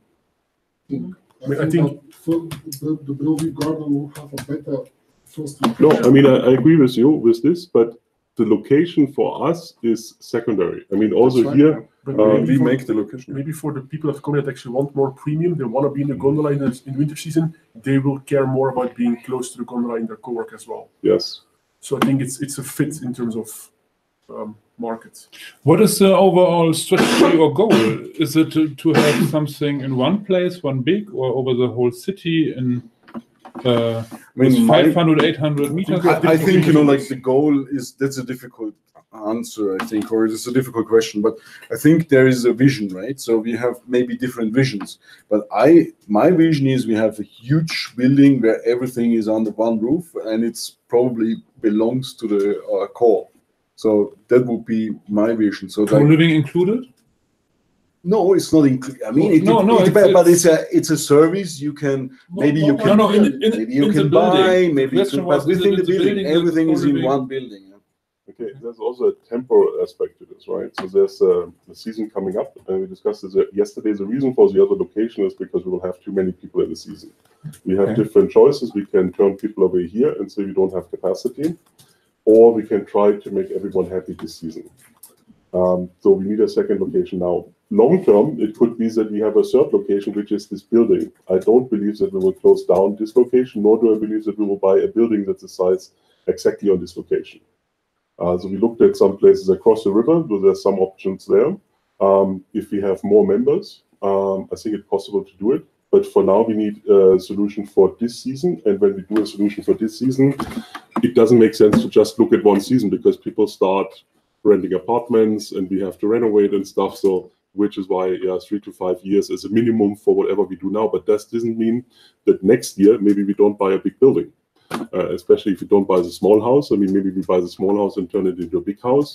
Maybe we buy another house and keep only this social space location and go somewhere else. So I think this is still open. Is the brick house on the main road next to the river on the other side for sale? Yeah, it's 180,000 Yes. euros. Crazy people. Yeah, this is the other problem, that you think there's so much empty real estate. And it should be so easy to make deals. But and we looked at this house because it's a nice location. I could see this. It would be ideal. It's also not ideal because there's no restaurant around it. But now with the new bridge that maybe come next year, blah blah. No, it's going to be within a month. I believe it when I see it. But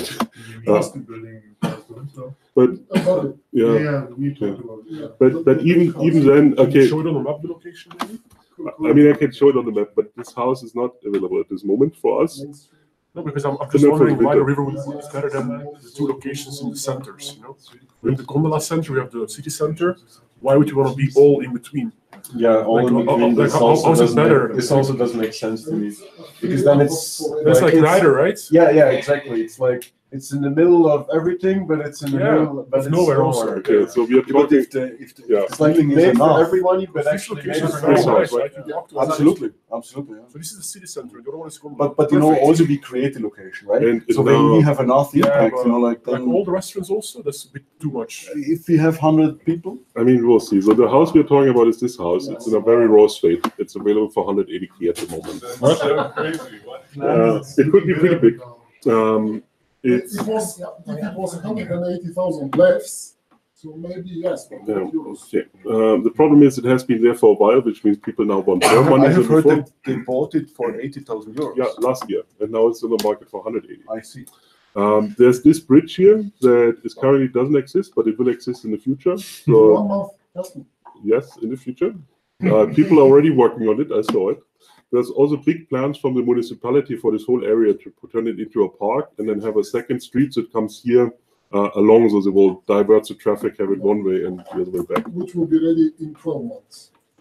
So it's not a bad area, but I see this more like in addition, because if we have people here and if we have people on the gondola people won't be happy there.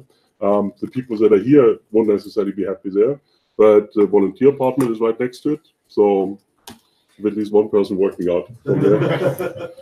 And it's a directly in the middle of Bansko.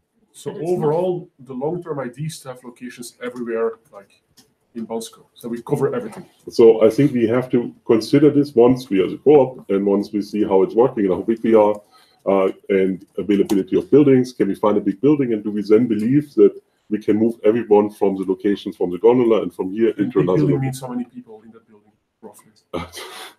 Just a guess. I have no idea. I mean, this is just like a future idea that maybe we should have a big building like this and then have a bigger space. Maybe 500 square meters, 1,000 square meters. Everybody, maybe we can do around. We can do this idea, but it has zero impact because it's not happening this year or next year. If we own, or if we owned, or if we rented short or medium term Bellevue, I mean, it's a pretty good asset to have a property that goes to Main Street. There were a lot of ideas thrown around yesterday about event spaces. So if we were to move on to another property, that could be used by an offshoot of the co-op. Like someone wants to create a nomad tourism office or something, we would have the facility to do so. I agree, and I think the facility is one of the things why I dream of a very big house, you know, like because we can have like a yoga studio, we can have a fitness studio, we can have a common kitchen, a communal kitchen, we can have like all sorts of things, you know, like we can have 2 commuter cars and then, you know, like, so a big location makes absolutely sense if we are enough people to support this in a sufficient way, right? And I think I think it makes a difference in what happens in the next 2 years, because if the long-term goal is getting a house instead of having 3 locations, then it definitely affects the way how we choose now. No, because I mean, from my experience, so for example, for once you wouldn't buy the small one, but why would you? I think we would still buy it because if it's the right price, it has a good value. If it's a wrong but what would you do? What like long-term goal in 5 years we want to have a house, right? Yes, that's a goal for the moment. We will probably not be able to sell it as quick as we're going to buy it. So we will, in 5 years' time, we will be financially short on that 15,000 maybe, because they are like it's a bond asset. I think with the small house now we have a little problem. You know, like not with this, but with the small house we have a little problem at the moment. We started this discussion of buying, and initially this was a very easy discussion. Now it has grown to be we have to visit the mayor, we have to go after the things, and. So the discussion now we have is very, very different. If we don't buy, it's very likely that we're going to lose this location because we don't buy. So this is a strategic buy, I would say. You know, like yeah, maybe we can find another solution. Maybe not the co-op buys it, but maybe I can buy it privately and rent it out. You know, for this house. No, the other. The small one.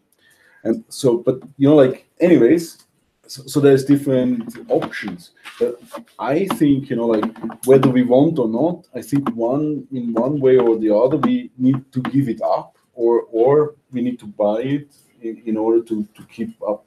And it's like we had lots of investment costs, like the heating, the window, the lamps, the patio, and everything, like was kind of a lot of initial costs. I mean, like, okay, we can discuss sunk costs and stuff. Why I want to speak with the mayor? Because the municipality has an option to buy it.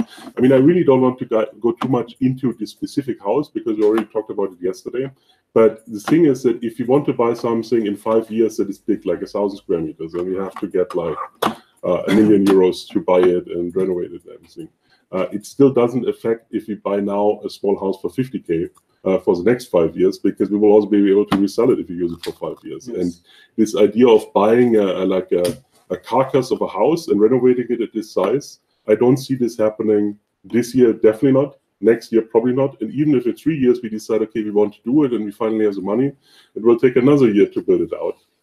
So this is kind of... Well, I think we have different opinion on this, but yeah. I mean, you have a different opinion, but if we can't even raise 50K and buy a 50K house, then how do we buy a 500K Because I think, house? like it's all the matter of growth, So if we grow quickly enough that we see, like this could be an opportunity, I think, like then it can happen. We can make it happen. Of course, but if we grow this quickly, then we can also keep the small locations, because then we will have many people. What if we monetize the growth in the meantime? This is the whole, I think this is sort of the point that Matthias is making, right? Like we don't wait and then like just have a little bit of money now. We maximize what we can get now and then expand upon that even further. Yeah, we don't have any other chance anyways. I mean, we cannot afford the big one now. Yes, right? Exactly. So in the meantime, maximize. We have to find a solution as much out of it as possible, and also get more people to come here, right? Because those are the people that fill the bigger location eventually. That speaks for the gondola area. Yes, and of course there's a big house that is like a carcass opposite Bellevue. A 3-level half-built thing, for instance, which is super big. So of course, if you buy this thing and then have something right opposite, it's not great. But if you buy this big thing, then we have also enough people to fill the small thing. Which big house about? Right opposite Bellevue, there's a not built house, right? It's raw construction state, very big, 3 levels. On the main street. Yeah, on the main street. It's a whole complex. Yeah, it's a whole complex. So we could buy this whole thing. How much is that? You're gonna buy it. You're gonna buy it. Yeah, it's very big. I mean, obviously, if we go. But this is what I have in years, mind. This is exactly what I'm talking about. I want to have such a building. This is what I'm talking about. And then we this can is my do, vision. we can do co-living. Yeah. But it won't necessarily negate the requirement to have a space here, right? Absolutely. I would just say that, like, if we were to get a Bellevue and then get a bigger building close by, I don't think that's necessarily too bad a thing, having 2 properties right next to each other, because you can find a way to complement the smaller one to complement the bigger one. I mean, even if you just find something else to put in there. I mean, Bellevue is not to buy for now, right? This is a rent, anyways, Yeah, sorry. But Is it for sale or it's a good way to practice, to work with start each something other. there. to Absolutely. how the Absolutely. work Yeah, works. exactly. This is what I. It doesn't exclude. It doesn't exclude each other, right? Yeah. So I think doing something incremental now makes more sense than waiting for what maybe might happen in the future and This is the saving one. up all the money because It's a whole complex. So can you turn around to the gondola area, or is it? This gondola is straight. Continue on straight. It's a co-working, 2 minutes co-living, to go now. hotel park. Maybe 3 Yeah, hours. but the full life cycle, including retirement homes, vertical integration, vertical integration, vertical integration. We didn't ask for the purchase price, and I have not spec'd out the renovation cost either. So, It will be the same. but I mean, I think we will grow, right? So we all assume we will grow. If we buy real estate at the right price and we grow, then there will also be other uses for this real estate, even if we no longer need it. But the problem is, if we don't secure real estate for a longer period of time, then what will happen is that the people find out, oh, there's many people in there, maybe I should increase the rent. And then we are really, I mean, we made a deal here with Nessie, but initially a few months ago, she wanted to double the rent. And we had no other choice. And we were like, hey, Nessie, doubling is a little bit much. And so we made a longer term deal with her and increased a little bit, but also told her, hey, you have all these advantages of the apartment being rented out if you force us to go somewhere. And then she finally agreed that, yeah, we need to have a reasonable increase. But if you don't have long-term contracts and if you don't own it, then you're at the mercy of the real estate people. And as you have already heard from Uwe, how quickly he wanted to buy this house, is real estate is actually the value of co-working, which is why I think the co-op should own the real estate, because this is where the value is created. And can you turn a little bit to the right, towards value? See how good, interesting marketing thing you have there. I know. I mean, we talked about it already yesterday. So I think for the hour or so that we have left for today, so we have two choices. We can either go back to the initial idea and start talking about the bylaws and how we would actually organize this, like a committee and a chair and so on. Or as Miroslav proposed, I'm also happy to move the valuation discussion up front to see how we would actually get to the co-op and how we would raise the money. And then, which we would otherwise do tomorrow. So I mean, I thought this is more like the last thing after we have agreed on or talked about a lot of things and figure out like how do we do the financial thing, but we can also move it up if you like. Yeah, but maybe, I mean, given the situation that we are not 25 people or 50 people or however much, it might be interesting to see if we can actually get there. Yeah, otherwise all the other stuff is figuring out bylaws for now. waste. Yeah. Yes, this Okay, is all, so I agree to this. This makes sense. And maybe just as a test for 2 minutes to get a quick vote on the locations, to see how it works. Yeah, why not? Yeah, why not? Okay. Yeah. So Shall we install liquid? Okay, both. No, we can just who is for Bellevue? Who Okay. is not for Bellevue? Locations. Who is for White Peaks Lodge? Nobody? Sorry, you can raise your hand. It's okay. Oh, you made a mistake. Okay, good. So Upstairs? The other one is the second one's the cheaper one. yeah. For this one. Really? The cheap one. Yeah. Are you gonna move up there? Nope. But it's just too much, we can buy the whole building. No, we don't buy the whole building. I think No, it's possible. 15,000 euros. Who has asked this question? Do we buy their own building? That's the spirit, Yes, they are crazy. They have crazy ideas on how much money they Now want. we're talking renting Bellevue or renting Gallup? Thousands of left per month in the season. No, There's some renting Gallup. confusion. I think, Okay, you know, like, Nolan, I this is a think- different discussion. So we had a lot of research. We looked at a lot of places in the gondola area. The Bellevue for 660 a month is a great deal. I think that people don't know what options they actually have and what they voted for. So and that's where the confusion comes from. Okay, So if you want to have a vote, which is actually, you know, like what did the online people say, for instance, is another option, question. But you know, like maybe you want to put it up. I mean, we talked about the Bellevue yesterday. So Yeah, but only the anyone else- Bellevue. So it's like Yes. the Bellevue is the only option. No, they have but no, actually. before you came, we looked at all the pictures, remember? Oh, okay. Okay, so does anyone need clarification what the Bellevue and what the White Peaks is? Not about this one. Is the Somebody voting about renting Bellevue and buying that one, or is the voting about renting Bellevue or renting? You see. It could be renting. So to simplify it, I think it should be just about location. Do we want one location or the other? It's just about the lodge, yeah. From the other building, we don't get some more, What do you mean more? like, because it's just a lodge. There are also apartments out there. I mean, in There's both, also in apartments both out there. locations, we can rent apartments. So this is the advantage of both locations, that there's apartments in the building available. And yeah, I mean, having apartments is possible with both of those locations Okay. easily. Yeah. But just the second one is possible buy option. Yes, but we don't have to vote about the buy option. No, it's just. Okay, then we can vote again. I got it. Okay, let's vote again. Who thinks we should move to White Peaks, which is only about half of the cost of Bellevue and about 12 minutes walk from the gondola? Who thinks that White Peaks should be a good location for us? Okay, Ryan and Uwe. 2. The other choice is, I don't know where we posted it, the Bellevue, but we looked at it a few times already. Comments. Comments option. Who posts pictures and comments? Who's doing stuff? Now the other location is the Bellevue, which is like this big lobby area that we would use drywall and glass. It goes in the courtyard. It's about 6 minutes away from the gondola, and costs twice as much as White Peaks Lodge. How much is twice as much? 666 lever per month. Devilish price. A devilish price. For Patrick. Okay, for Patrick. So Julie is voting for Patrick. What was your vote, Matthias? As I said, I think Bellevue is a better choice because it's more attractive. I like the location. I could see myself working there. I can see that in the summer it works great. It's better brandable. What I like about White Peaks is I would vote that the Co-op should buy White Peaks because it's a really good deal. If the Co-op doesn't want to buy White Peaks, I would buy it and rent it to the Co-op, or Uwe would buy it with me to rent it to the Co-op.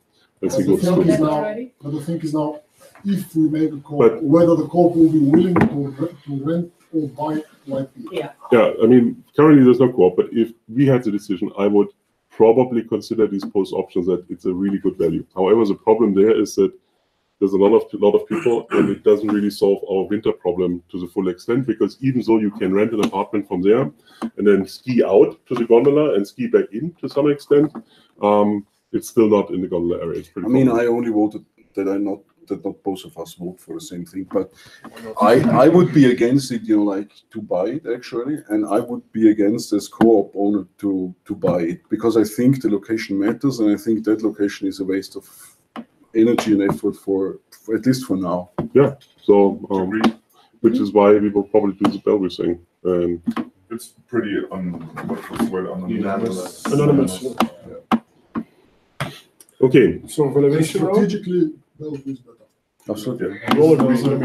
So we can extend it every year, and they can't just say no. Ryan, why the other one actually? I mean, we have to negotiate a little bit with them, obviously. You were the only one against it. Yes, I don't want to derail the conversation right now because it's decided.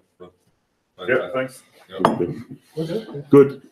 So valuation. I don't know. Just want to be different, I guess. So what if we're only 25 people, it's still €1,000, but also people are asked to give €1,000 loan, so that you don't have to cover the entire difference. And then people that can afford it and want to do it can do that. May I like? Okay, I maybe we assume should that step you a have few steps thought about back. this before starting this whole process, right? Yes and no. I mean, when we started the Co-op idea, yes, basically it came up because in the summer there were quite a few people that said, hey, it would be really cool to be part of the business. Also because Uwe and I, we kind of realized we are reaching our limitations.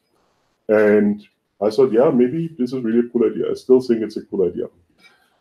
There are some limitations to this process. So there will be a cost to acquire the business from Uwe and me.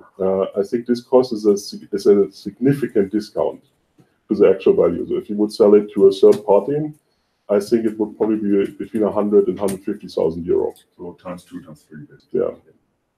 What we said, and maybe Uwe wants to elaborate, so we want at least our money back from this process. And to me, this has two components. It's not only that we sell it now and we give a loan for other members to buy it. I think this is like, yeah, not so attractive. I think we need members that are committed enough for the €1,000. And then also with a look to the next step, right? So we're talking about buying real estate, and this means if you're only 10 people and we have €10,000, we will never buy any real estate together. So I think what we could do is we could, and also like yesterday, Peter had this idea, like how about we find out like what happens if Matthias and Uwe don't do anything just to see how much effort it is. So maybe my idea is that let's come up with a structure for the Co-op, like with the bylaws, with all the goals, with the benefits and everything, document it. And then we will have a period where people can actually decide to join the Co-op. Maybe there's some incentive to join earlier than later, but let's say until 1st of July, we want to know, do we find enough people for the Co-op to make this work? And what we could do is we could say that whoever joins at whatever point of time, we can already start doing liquid feedback. We can already start sharing all the weekly notes and trying to assign tasks and see how would this actually operate in the Co-op. But the actual legal changeover would only happen once the Co-op has actually enough money to buy the two co-working companies. Oh, okay. I didn't realize it was that long potentially that you still take. I mean, I don't know. It could be that we post this tomorrow on Facebook and there's 500 people and say, okay, let's do this. But I've known some co-ops take years to get their initial members. I don't think it will take us this long because there was a co-op grocery store that wanted to open up in Salt Lake City and they only wanted 300 members, but like the fee was quite high. I think it was like $3,000 to become an initial co-op. Yeah, they were doing it for like 5 years. I don't think they ever got it. So I think we can already create the co-op. It's just that for the initial period before the co-op actually buys the co-working companies, Uwe and I, we would still have the veto on decisions. Most likely we wouldn't use the veto often, but because we want to try how can we operate as a co-op. But we also wouldn't end up in a situation where now only 10 people buy it and then there's a loan and it doesn't work out because there's not enough people that actually put effort in as well. So I think this could be one way of doing it. Doesn't that mean we start paying for expensive accountancy services for the co-op, even though we don't operate it? No, we don't. We don't start it. Officially, it doesn't exist. I mean, yeah. So we don't start the co-op as a legal entity yet. This is yeah. Okay. I think so you have like a list of people that say, okay, once we reach a certain target, we put in the money and then we hire the lawyers and then we do it. But we could still do like all the liquid feedback. We could set up all the processes and see how this works. Where can we store the money so that it's secure this for everybody? Sounds like a good idea. Where can we store the money so that everybody's investment is secure? That's just a promise. No, I mean, I trust you. No. It's not. It cannot be only a promise. I think we really need to. An actual Yeah, but the only time when you put money is when it's a legal entity and then it's secured by that. No. Okay. But you were saying differently. No, I think like that we should put the money in, right? All of us. I think we should commit ourselves. If we can discuss how much we should. But where does this put the deposit or something like this? Right before the co-op already. Yes. Where does this money go and what does it do in the meantime? Just sit there. That's a good question, but we can say like it would be an escrow account. Yeah, absolutely. And maybe we can agree on a deposit or something like this, so not the full amount, but the deposit. Like I can see where this comes from. If you have like 50 people talking about the co-op in June, and now it's only 10, I can see where this asking for commitment basically. I think it makes sense. Yeah. So I could agree to that. I mean, lots of this is not a bad idea. It's not going to be a lot of money. And then if it doesn't happen, everybody gets their money back. Yes, exactly. So I think that's 100%. It also gives people enough time to sort of. We also do this in Kickstarter all the time. Whatever the amount is, like feels like a lot to people. Then it gives you time to be like, okay, I've got a few months to put it together. Yeah, and also this is probably a good idea. Like we can limit it to 12 months, or I don't know, to a certain time limitation, and we say, if there is no decision up to that point, we refund it all. We go our ways. I would suggest something else. Okay. So can you please? Sorry, actually, yeah. Can you please let Miro speak? Sorry. I would suggest that we can form the co-op now. Whoever is willing to step in. Legally, you mean? Yes, legally. Pay the share, whatever we decide it is going to be, 1,000, 1,500, 2,000, whatever, including Uwe and Matthias as part of the co-op members. And then have the co-op as organization, legally formed, sign a contract with the owners of co-working banks or companies to buy off these two companies within a certain time frame for a certain like an option. Yeah. But then you have these accountancy costs every month. Yeah, but I mean, after that it's very difficult, blah blah blah blah. But let's say what happens. What happens if somebody comes and wants to buy co-working Bansko in the meantime for 200K? That's why we have the contract signed between the co-op and you as owners of the two companies. You won't be allowed to sell to anyone else within that time frame. And I think this is important to understand. Because otherwise it won't be fair. Exactly. Yeah, I think this is it's a good idea in general. I think also it solves a few other problems. So it would mean that the deposits we can use to pay for the accounting or whatever the legal costs we have. I think also in general, there should be an incentive for people to join now compared to joining in I fully 9 agree. months. I think so, that's a great thing. Yeah. and so I think this initial joining fees that we discussed is probably zero for everyone who joins the co-op Right away. like before the end of December or whatever. And then it goes up by maybe €100.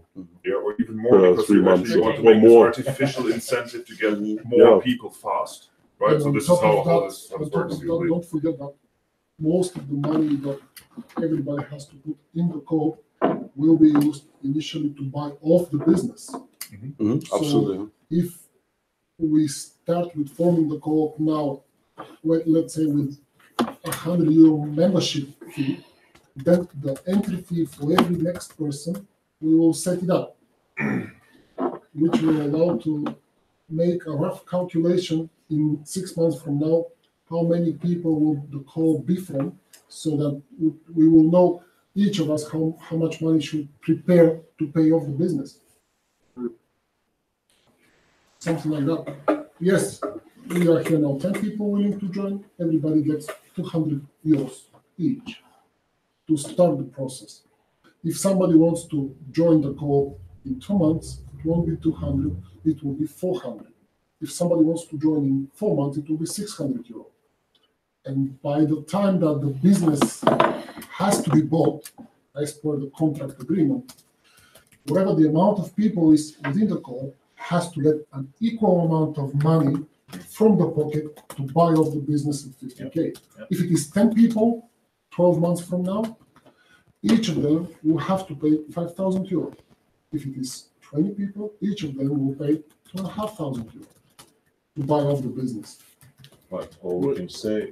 And the incentive for the first incomers will be the fact that the initial fee will be only €200, rather than, for example, €500 or €700 for the ones that have joined 6 months from now. Yeah, but we can't force that if after 6 months we are only 10 people, we can't say it's putting 5,000 now. No, I mean, this is where the time limit comes in. So we someone- could say if we really see that within 12 months it's not happening, then the co-op is returning the initial membership fee because it will not be used. But the initial joining fee has been used up for accounting and other So legal everybody stuff. has those €200. Yeah. And I think And I think this also creates an incentive for everyone to say to their friends, hey, you want to become part of the co-op. Okay. I will find you friends. But it's the initial. When does the membership come up? If I have understood it correctly, the membership for co-working is something completely different and comes as an income to the No, co-working. the membership for the co-op. The membership for the co-op. This is what we're discussing. Let's say €200 membership. No, that's No. initial The fee. membership is the share. We are not allowed to call it share, it's called membership, okay? For some reason. That's why I asked. The other one is you. joining It's the fee. initial Membership fee. and membership. Yeah, Yeah, well, that's the So we membership. talk about confusion membership in and- terminology. Okay. Shall I put the So we got back to terminology on volunteer the... because that No. everybody understands kind of. Okay, the thing is, what we are talking. Membership share. Huh? How about the hybrid? How about the hybrid? Easily to switch back when Eftim returns. Just drop the word share and we talk about membership. Oh, So we have the membership fee, and on top of the membership fee, we put some artificial Initial. Joining fee. Joining.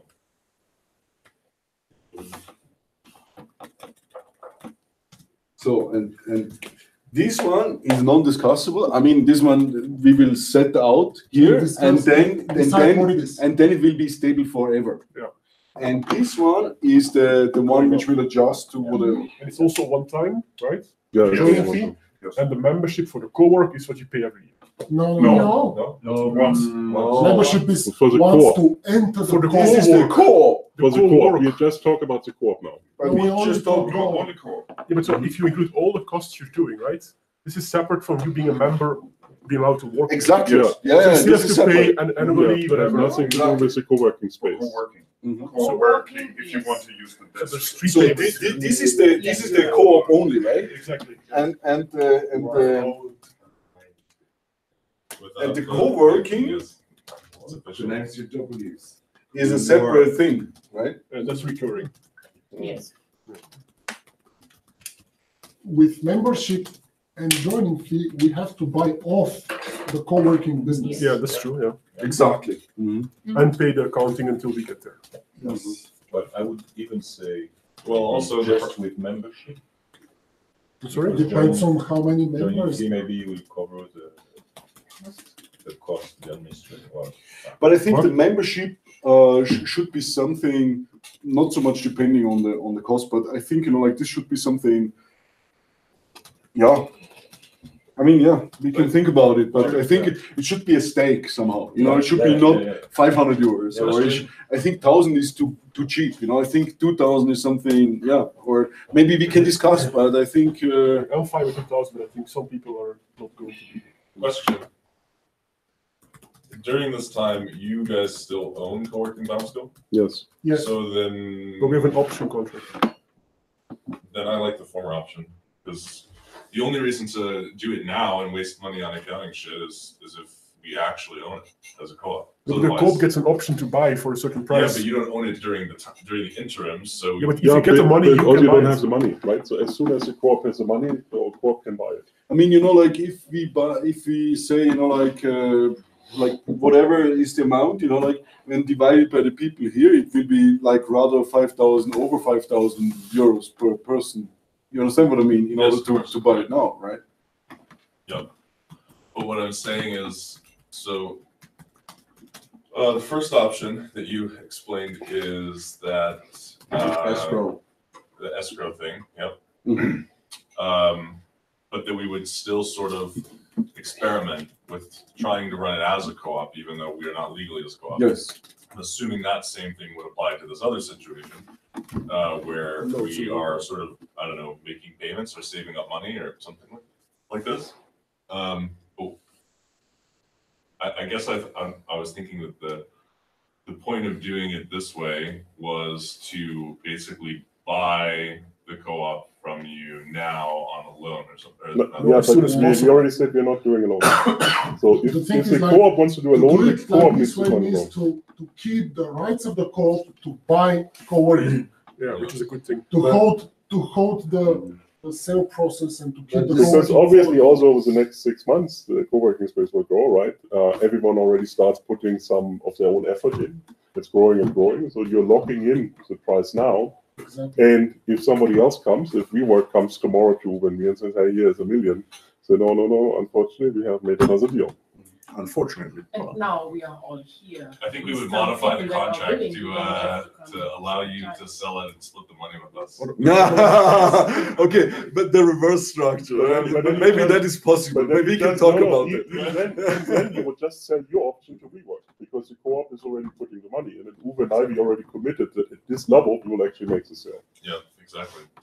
And as an addition, that I believe that it will be fair, so that throughout the process of the contract, where everybody will be helping your business, which will be still yours, the profit that the profit that your two companies make within the next 12 months, let's say, if we pin a 12 months period, the profit that is made has to be somehow given to the co-op. Only if the co-op buys it. Yeah.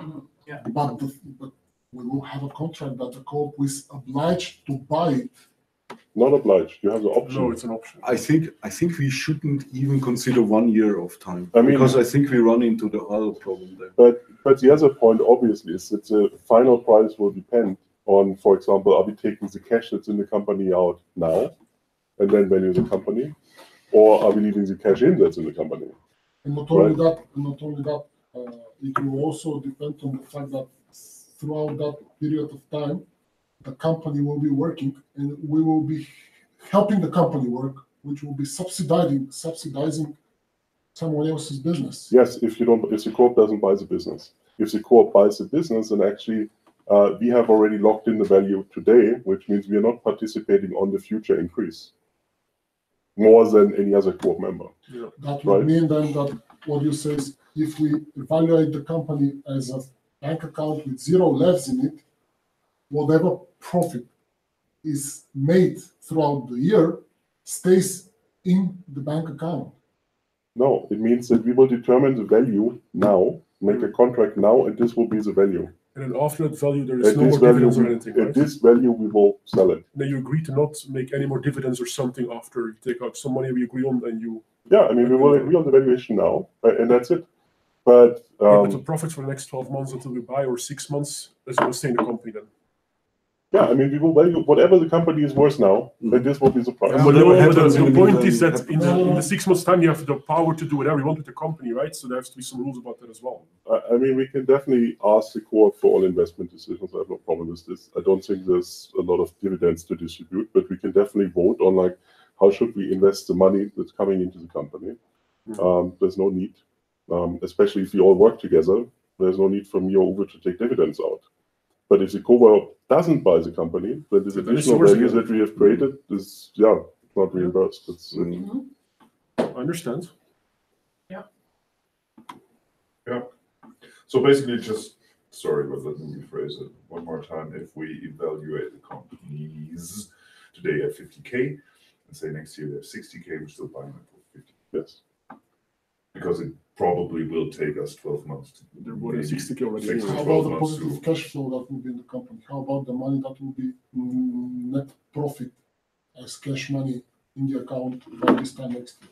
What happens with that? It's in there. Yeah, exactly. I It mean, stays in the if accounts. we value it now, you know, like whatever happens in the meantime happens in the meantime, right? So I think, yeah.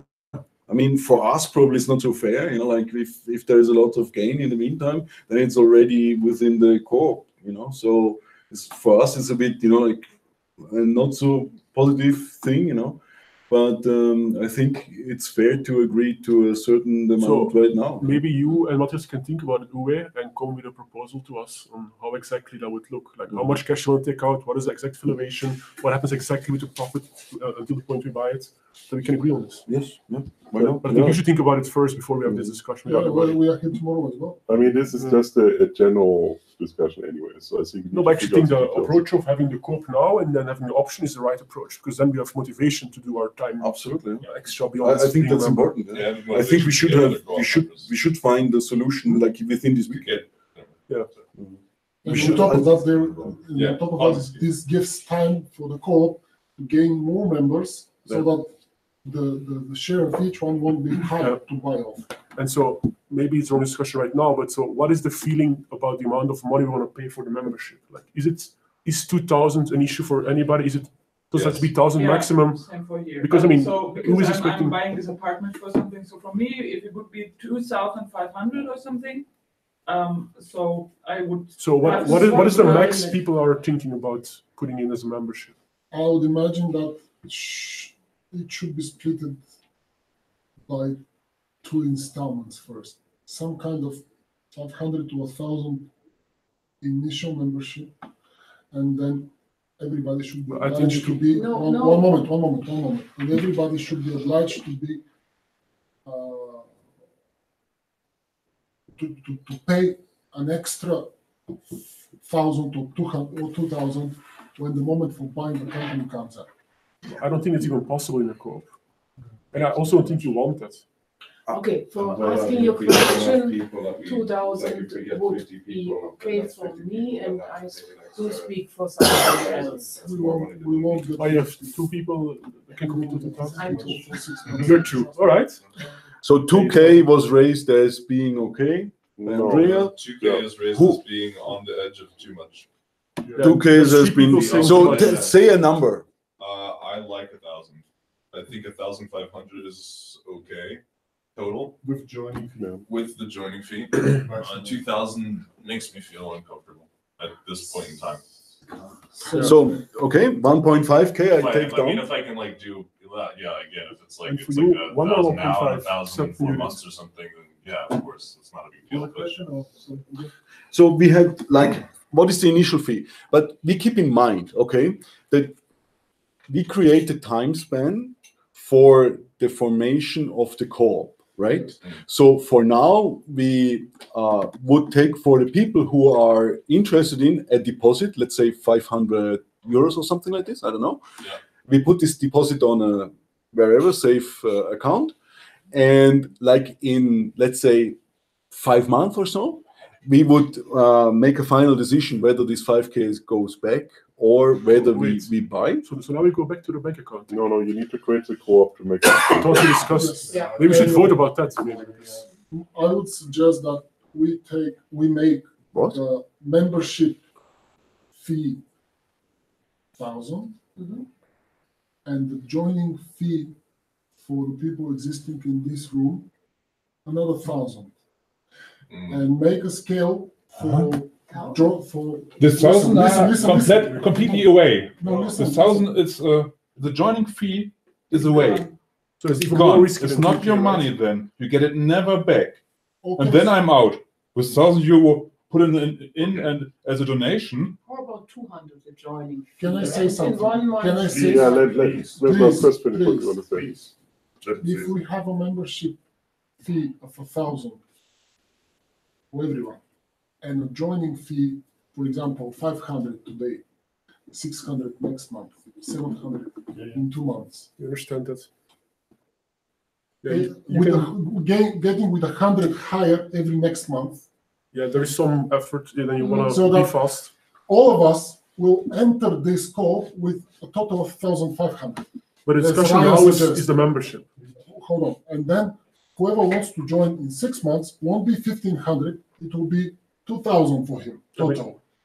Yeah. That's how we will have an idea of how much money we will have to prepare to buy off the business. And if needed, by the time the contract says that we have to buy off the business, we'll say, okay, we have 40,000. Now we have but I would 20, say and we have 20 members. Out of the 20 members, we have to get extra. I understand. What's the But I would say possibility it's some members want to invest more by two tickets.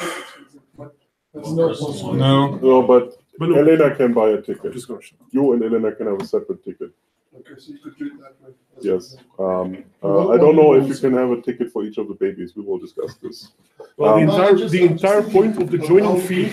Get the additional money in for the same number of members. If we only manage to get, say, 20 members and we need to raise 50,000, maybe one or two members might want to buy 2 tickets, for example. I mean, Charles, I don't want to be rude, Charles, but I think, how far are you part of this group, actually? So I could come earlier, but I'm. Okay, so because we had this discussion, and so, but let me make another suggestion. But can I make a point first about this joining fee? Like putting the increase fixed right now is a dumb idea. Like the entire point of the joining fee. I mean, I think it makes sense to increase over time to push people to join now earlier than later. But you also want to make sure it kind of captures the value of the Coop. If the Coop stays flat, you don't want to increase because nobody will join anymore.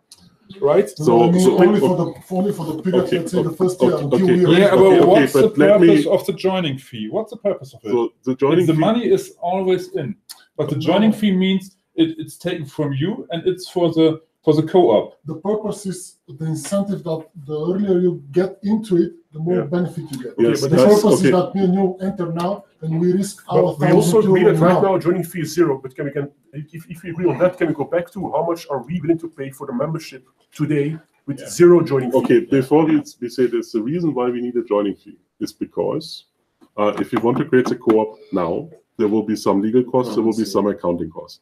So the co-op needs to have some money. Some cash flow. I don't think that this money is 1,000 per person. So if you have 10 people, and let's say the joining fee is 150, that would be 1,500 euros, which would probably cover the whole year for accounting and other fees, just to find out if this actually works. So at risk, we would have like 150 euro. I think the co-op should have in the bylaws that once the decision is made, all of the members have to contribute then the membership fee.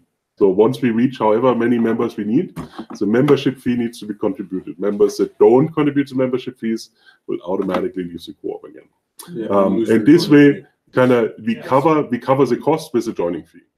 To have a little bit of an incentive to join earlier, because obviously it's better if you join now. We can say, okay, if you join before end of December, it's 150 euro.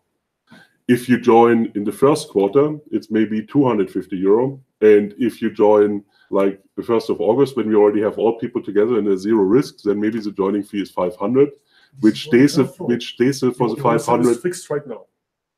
For the next 6 or 9 months, or whatever, the Coop is going to run for. No. Like a proposition. This is a proposition.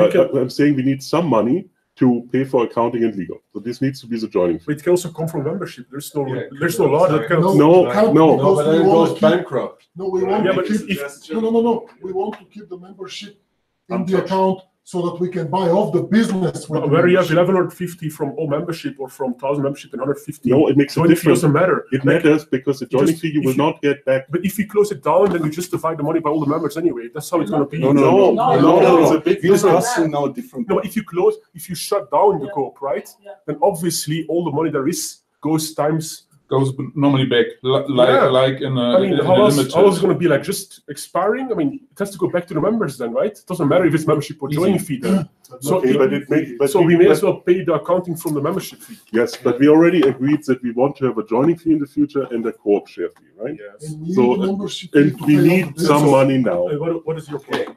Yes. Say, we need cash, but some people don't want to pay a joining fee right now.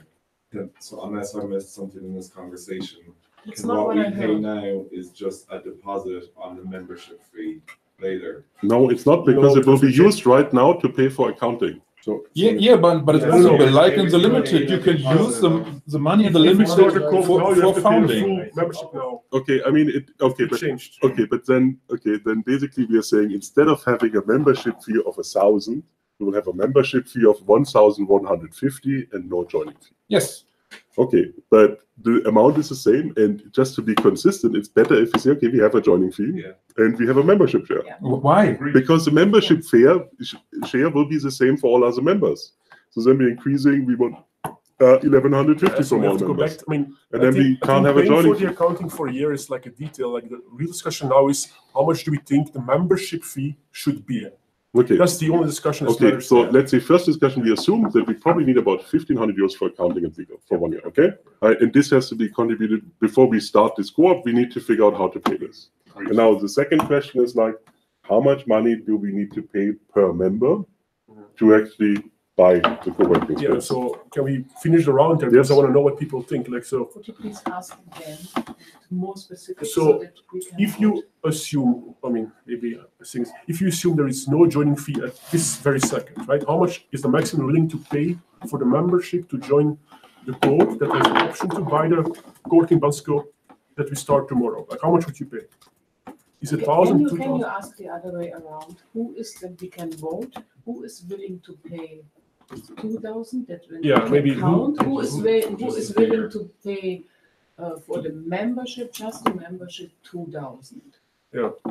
1, 2, 3, 4, The thing 5, is- 6. The thing is Just- here is it's today. So today I can vote for 1,000 because I'm facing expenses in the next 3 months that I Yes, cannot I was completely thinking the same overview. thing. But the whole idea would be worth definitely 2,000 for me. So next year, if I have all my expenses behind me and I'm again have a good overview over my cash flow, I'm happy to put in 2,000.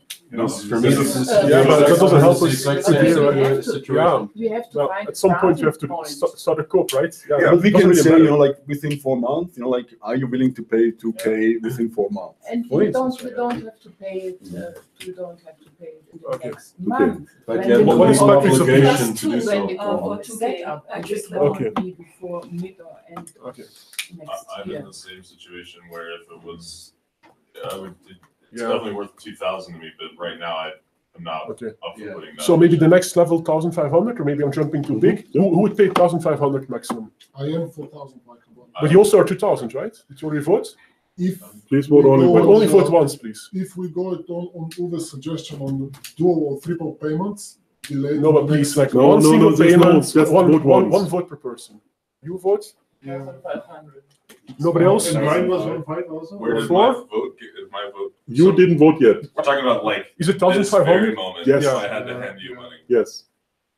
So 4? 1, 2, 3. Anybody online? I do 515. Hold on, These two to I don't get you. Okay. But Plus it's 2. Again, clear two. that- it's Two clear again. that So- it has to be paid at that point time. Yeah, let's say when we didn't- co-op is funded, really Yeah, but let's say it's set going to up. be like the It 1st will of be- December or something. You No, know, it very will be fast. 1st of June. 1st of Yeah, June. You that's have to actually put the that's, money in. this Oh, is more first of realistic. June. So if you ask me, Yeah, First because of everybody June. has like more than Okay, 6 months to right. prepare for then I this. say Yeah. two. Wait, but so we are going to start the co-op only in June? No, No, but it's like Peter, don't contributes mix up the things, 1,500 please, okay? euros in June. Let's say in June, people need to pay in June, boom. How much are the people willing to pay in June? So forget everything else, okay? All right. So then I vote for fair enough. 2,000. Hypothetical. Okay, 1K. So Make I vote for 2,000 again. 2,000. 2K 2,000 in in June. June. This is 1, everybody. 2, 3, 4, 5, 6, 7, 8, 2K. 9, 10, This is 11, 12. everybody. How many hands? So all the 1.5, 22 now. 2.5 limit. Because Okay, then we have like because you don't have Okay, to pay 1, 2, tomorrow. 3, 4, 5. Okay, that's a lot. I would say it's 11. It's more. Should 12. maybe we have skipped the first. 12. Maybe With we Elena, have 30. skipped the first and most important question. So everybody who wants is to basically participate in the co-work? Who wants to sign up for the co-work? I mean, if you pay 2,000, you have signed up. Yeah, I think so. I think so too. Okay, so just to make a kind of counter thingy, who would only have like a maximum of 1,000 to put in? Like, who would not be able to put In June. in June more than 1,000, or would not want to join at all? It's okay if you raise your hand. You can still come tomorrow for lunch. Okay, so what about you? Springs. You didn't vote for anything. Yeah, I need more information. For me, the strategy for the co-op is not clear. You said 20 minutes ago, it's a big thing and it's everything, and all apartments are co-living are owned by the co-working Bandscope. No. Is it? No, this is not what we said. So currently, I asked for co-living. Yes, is it co-living? no, it's not. Currently, the only thing that the co-op is about to take over the co-working Bandscope business. It's not about buying buildings or cars or planes or making an airport. Okay, guys, explain to us and to him, but most importantly, what is it within the 50,000 euro that will belong to the co-op? Well, I don't know as actually. Everything. Okay, the 50K, I don't know where this number comes from, but many people have talked about 50K. If we would sell the company for 50K, I would make 20% loss for the last 2 years, although I have worked here a lot. So 50K for me doesn't pay the bill, to be honest. I would walk away with 20% minus. So what's the price? I don't know why people saying 50K. Because there was this okay? post It on was in the Facebook group. with 90K It was on the expense. Facebook group. There was a 90K live expense post or something in the Coop group. So I think there is different posts, right? So, and I think in order to make this fair for the both of us, so we talk at least 55K, okay?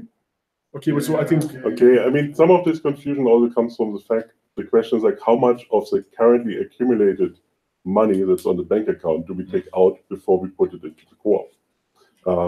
Do we return it with zero balance, which would mean that Uwe and I, we take about 10K out of the company. level Euro, there's like a 10,000 euros on the bank accounts. Or do we leave the 10,000 euro in the bank account? But then, of course, the valuation has to include these 10,000 euros, which are cash. This is my question. What does 50K include? Or if it is 60, what what is does the price? 60K include? Yeah, what is the price? So I think what Uwe is saying, if we leave it with the bank accounts like they are now, it's probably 55K or even 60K. If we empty the bank accounts, it's probably only 50K. I think In terms of what it includes, Charles, and sorry, you have not signed up for the event. Exactly, Charles, so please, unfortunately, you can listen, but that's about it. What you actually get, so there's things that are tangible, right? So we bought the heating system, and we bought the projector, and we bought a few other things, furniture, tables, stuff like this. Plus, then there's intangible things. There's a trademark, there's a website, there's content, and so on. And the co-op would buy everything that is co-working Bandscope, all the t-shirts that are in storage. There's some stuff that the co-op doesn't buy. For example, this beautiful African mask. I'm out. It's a loan. It's a loan to the co-op. For me, also all the artwork is mine. All the board games are mine. It doesn't mean that we transfer it into a co-op, that I take all my board games and play at home. But it means that there's some assets that are private assets that we would not sell. And obviously, when we do the sale, before we do the sale, we would list out all the stuff that doesn't belong to the co-working space and would only be a loan and not a property. But everything that is a business, and I think Coffee this maker is one of the things. Can we summarize that the 50K, assuming empty account, can we summarize that 50K means tables, chairs, carpet, equipment, computers? If any. paid rent count for, you said that you paid already the rent. Yeah, I mean, there's also like we have, for 3,000 left pellets, for example, that belong to the co-working space, the storage that we will burn up. There's a question if we do like the second location now, and we assume that it probably costs like 15,000 left to do the second location. How is that handled? I mean, there's some details to determine if it's like 50 or 55 or 60 or 45. Yeah, but it's table, chairs, and the brand. The brand Yes, cover. yeah. Yes. That's it. Table, chairs, and brand. Yeah.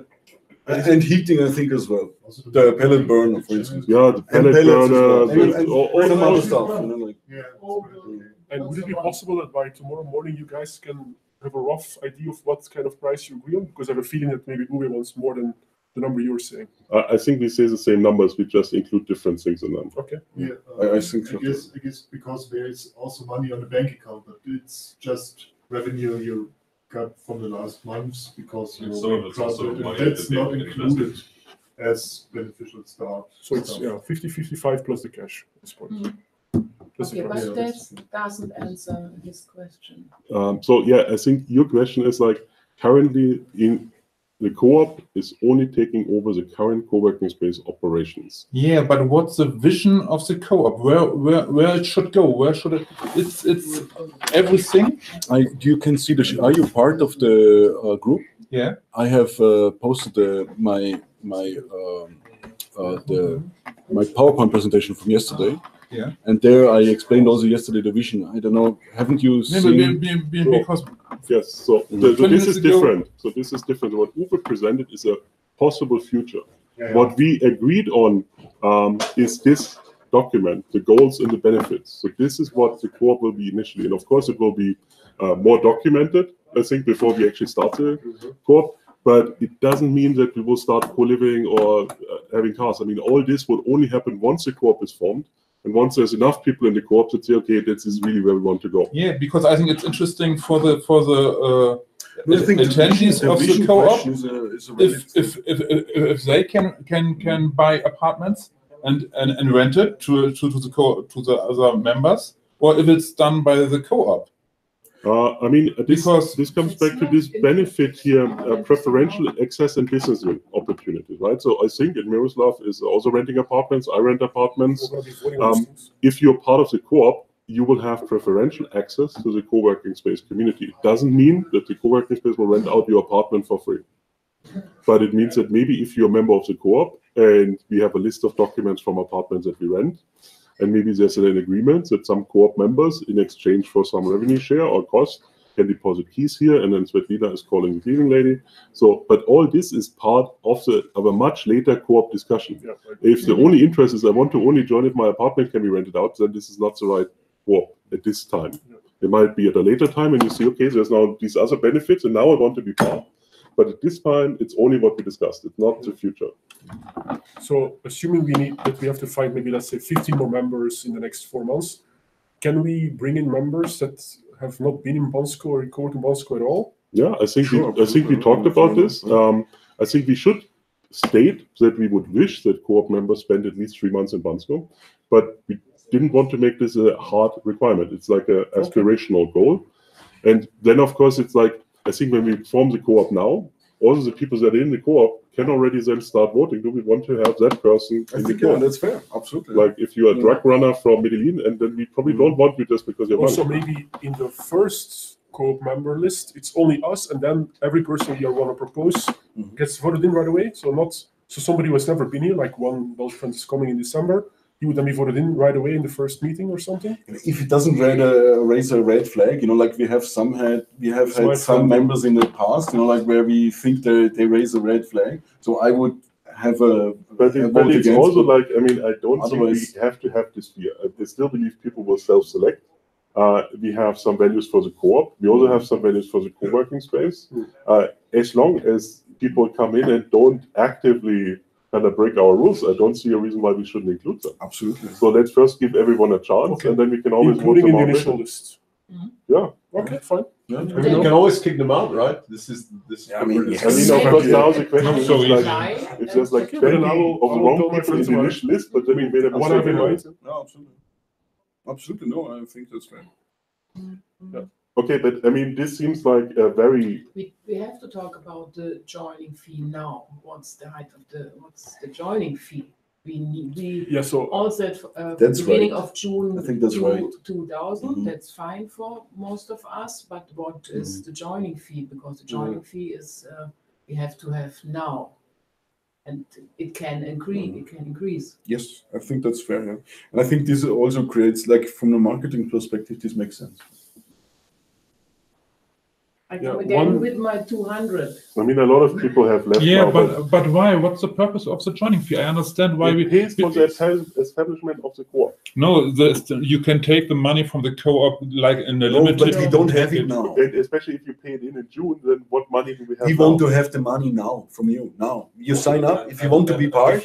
That's all you want. We want you. Yeah, but then it's a legal entity, and you have to pay the full price. I think. Yes. No. And no joining fee. No. I think. Michael, lasst uns vielleicht mal kurz. Sorry for speaking in German. Maybe it's easier to explain it in German for a few seconds. Okay, go ahead. Also, da ist die Mitgliedschaft. Die ist 2000, wenn alles dabei bleibt, am 1. Juni. Um das Ganze jetzt ins Rollen zu bringen, braucht es schon Geld für vielleicht Accounting, Suchen, für alles Mögliche. Und das ist die Joining Fee. Wer jetzt sagt, sich committet, ich möchte ab 1. Juni Mitglied werden, sagt, ich zahle jetzt schon 150 Joining Fee. Das Ganze kann ausgerollt werden oder kann begonnen werden vorzubereiten. Und dann die sagen, in 3 Monaten, sie wollen auch am 1. Juni, die zahlen vielleicht schon 200 Joining Fee.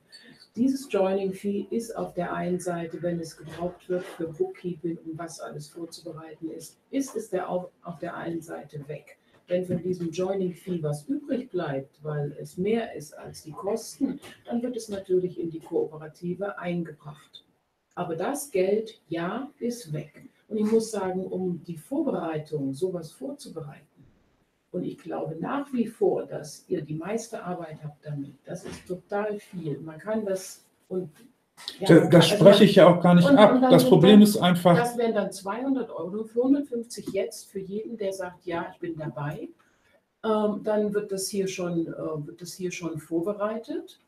Am 1. Juni sind die 2000 fällig, wenn ansatzweise genügend Leute zusammenkommen. Wenn nicht genügend Leute zusammenkommen, wird nichts fällig und das Joining Fee ist weg. So, und wenn jemand jetzt 200 einzahlt und im Juni sagt, er will nicht dabei sein, dann werden die 2000 nicht fällig, aber die Joining Fee ist auch weg. Weil wir committen uns ja auch zu dem Deal. Ich verstehe das ja nur halt für die Koop generell. Also wenn wir jetzt schon mit 200 Euro Joining Fee anfangen und dann 500 in 6 Monaten, wo soll das hingehen? Bei 1000 Euro normalen Beitrag sind wir irgendwann bei 5000 Euro Joining Fee, dann kriegen wir halt keinen mehr rein. Nein, das Joining Fee passt sich dann über die Jahre, jetzt machen wir es künstlich, ja, aber über die Jahre passt sich das der Growth Rate von der Company an. Für mich in der Koop gibt es kein Growth. Das hatte ich vorhin auch schon mal gesagt.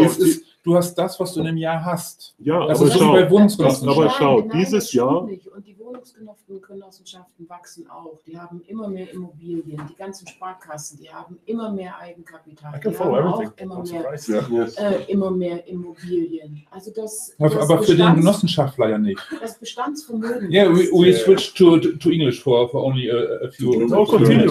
We asked. In German, sorry. No, but I mean, but so we are a group. It would be maybe I have something but to so, say also. But is it clear overall that I'm saying we are losing time? I mean, if there is no joining fee, what will happen?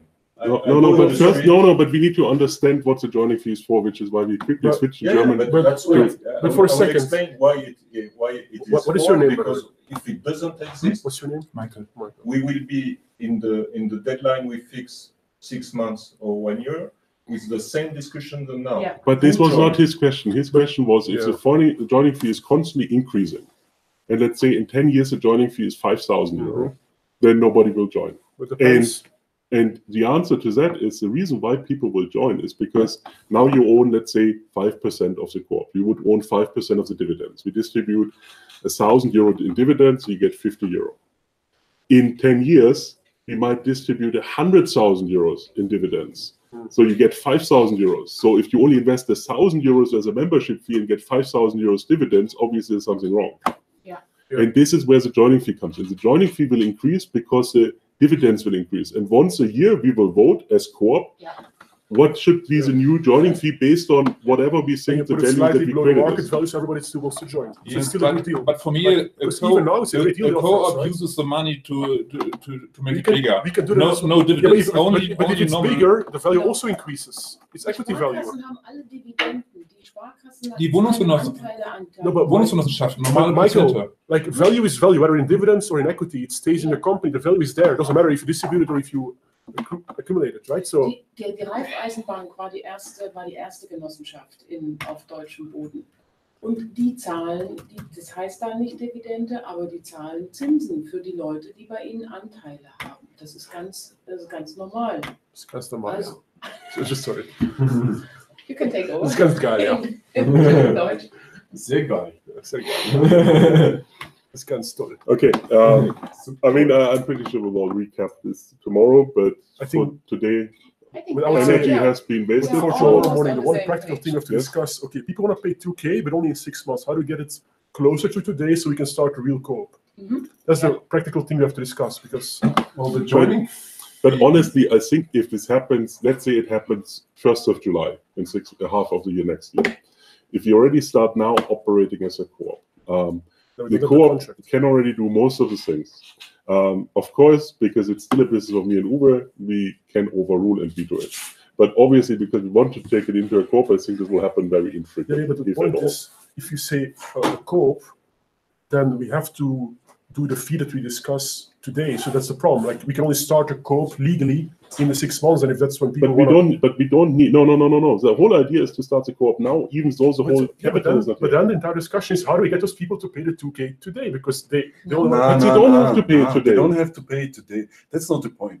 They commit themselves to pay it within 4 or 5. So you can become a member in the co-op without paying the membership fee? No, that's not possible. You just have 6 months to pay it. Exactly. The bylaws would be the but joining you have to fee keep is the now. joining fee flat to make it fair for those people. I mean, there's all implications from this, right? But the membership fee is flat, right? It's just the joining fee. No, the joining fee is not flat, and the joining fee is to give an incentive to people to commit earlier. But then we can say to Sepp and Judith, yes, you can wait, but then if you wait, you're going to pay 300 euros more. Yes, exactly.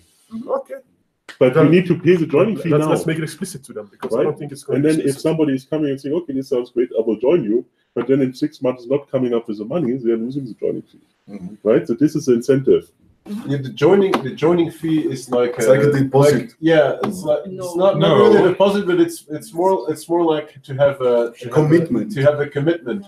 Like so you can pay joining fee today and membership only in the future? Yes. Okay. But then the incentive is like you're not if you're not serious about it, then you don't think you can come up with this money in June. You're sure about this, then right? you lose the money.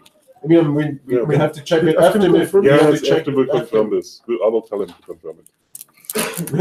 No, I mean honestly, it sounds weird. No, it's not weird. You can even do more membership fees. I mean, in a co-op, you can also do annual fees or weekly fees or whatever. Yeah, that's so okay. Our agreement in the bylaws is if you join before the 1st of July, then the membership fee will be due on the 1st of July. If you join after 1st of July, your membership will be due when you join. Exactly. Yes. Okay. So it's only because our group now, is forming, and this is the advantage because you're part of the forming group. That you have this advantage. Okay, but the co-op can run perfectly normal. Yes. Okay, fine. All right. Then I'm happy. But the official sell will only happen when. I'm very sorry, and I don't want to change my vote at all. But the vote is not complete. There are 13 people, and we are 15 or 16 or 17 counting. Thank you very much. So maybe we will have to do again the vote when everybody is here. No, but the final vote, I think this was just to get a feeling for the room, right? Yeah, I know. The final vote will be at some point next week. We will have a documentation of whatever we discussed, and I will say, okay, now we're gonna do it, and here. And the final vote is the money. Yeah, the final vote is when you put in the money. But I think this was more, and I'm a little bit surprised that actually the number is 2,000. I thought that most people would be at the 1,000 number.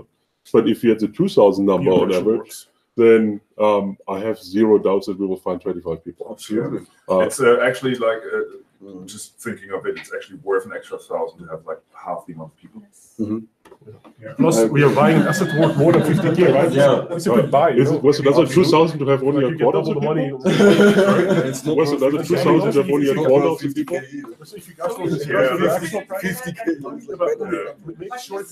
How much would it be worth you to just do this unit No, alone? absolutely. That's why I said No, I mean, 50K is not. I Of would course, hope there's a to limit raise to this, my but money. these No, they are tomorrow or worth whenever you feel ready to say the real price, right? because we see like this was quite interesting. The discussion got a lot more serious as we entered the stakes and as we entered the money. And then you see, okay, we are like 12 people now. If you have 25, this discussion will grow by 200% probably, not by 100. So yeah, having not 50 people is something that's worth to me 1,000 euros. I also want to propose something else for the meeting tomorrow, Right. if it's allowed. Of course. Can we go very practical on what 100 hours could be for people? Because if I join and say, okay, I will commit 100 hours of doing labor X, this is a bit more risky than saying, okay, I will do this and actually like this, so I'm happy to do 2 hours a week of this or whatever. Okay, I mean, for tomorrow, what we have on the agenda, and I'm open to change the agenda, but we have open bylaw discussions that we postponed now, so we still need to figure out what should the organization should look like. We also have a tool session. I don't know if anyone prepared any tools, but I think it would be worth to look at something like liquid feedback and also see what other tools maybe we should use for the different things. Maybe we can cut this a little bit short. It's like 2 hours, maybe it's only 1 hour. Financials, we didn't really look in depth in the financials. I think this is also the question about Uwe and me, like what is the final number? Probably need to, what's the opposite of postpone? We need to prepone and do probably the financial, since we have already this 2K kind of agreement here. It's like, this sounds amazing to me. And I think, like we should discuss the financials early in the morning. Otherwise, it doesn't make sense to postpone this to the evening or something like this. I mean, I'm fine skipping it as well. I'm just wondering if people feel the same way, that like this vague 100 hours, and maybe like if a member joins it, if they know up front, you will be expected to work on this, that is part of the membership application. What do you want to work on? Let me... Like if it's helping other members or other, like even normal co-working members grow their business or something, advising them on that, helping them, that doesn't help the co-op business at all. Well, that's my point, right? If it's like you have to do gardening, like, okay. No, you will not do gardening, but it has to support the operations of the co-op. And this could be, for example, like taking care of who is actually the chair of the co-op and making sure that we follow all the bylaws and have bylaws and communicate with Eftim. I think that's a 100-hour job. Another 100-hour job could be part of this operations team that is over supervising Svetlina and making sure that we have all this stuff. I think another 100-hour job in the co-op, especially if you start the co-op now, could be get the second location up and running, like getting the quotes from all the suppliers over supervising construction. So I think there's tons of different things. What we agreed from the beginning is that all this is voluntary. We can't force you to do the gardening if you don't want to do the gardening. But we as a co-op have to determine if it's valuable to the co-op if you do 100 hours of gardening. And yes, I would like to have a rough idea. Like, for example, if you just follow up with Eftim, that's already covering your share. So not in 3 months you're going to have like these issues. Oh, this person's not doing enough. Like some level of expectation. Like if you have an agreement on roughly what it means. And I think this is where then the co-op should decide like who is taking which hat and is this like enough, and you have to tell us. But I don't know the exact details now. I think we need to have the co-op first. You need to have the co-op first, and then we can decide how do we divide the tasks. But look, if you go home and if you bring 2 friends who join the co-op, this is already a very, very valuable thing. And this would be at least part of the 100 hours, though.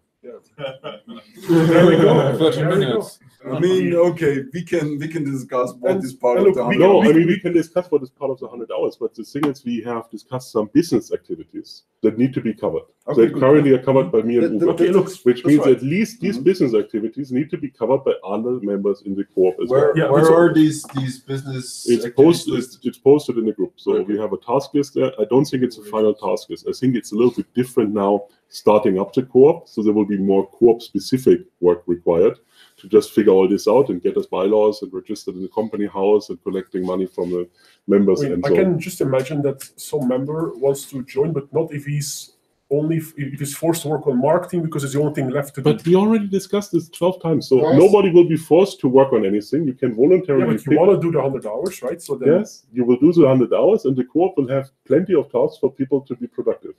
One other aspect that we have to decide on is if we get the membership to 2K at the moment, and people that are willing to get it started immediately put some kind of deposit, I think it is fair that there should be an incentive for all of these people that are walking in early and risking their money now, compared to people that decide to join or not join in 6 months to the co-op. Because in 6 months, the co-op might. This is exactly the joining fee that we discussed the joining fee like 12 times now. So the incentive will be the people that join now have a lower joining fee than the people that join in 6 months. This is the financial He was benefit. against joining fee. Yeah, he can be against it and he will not join it.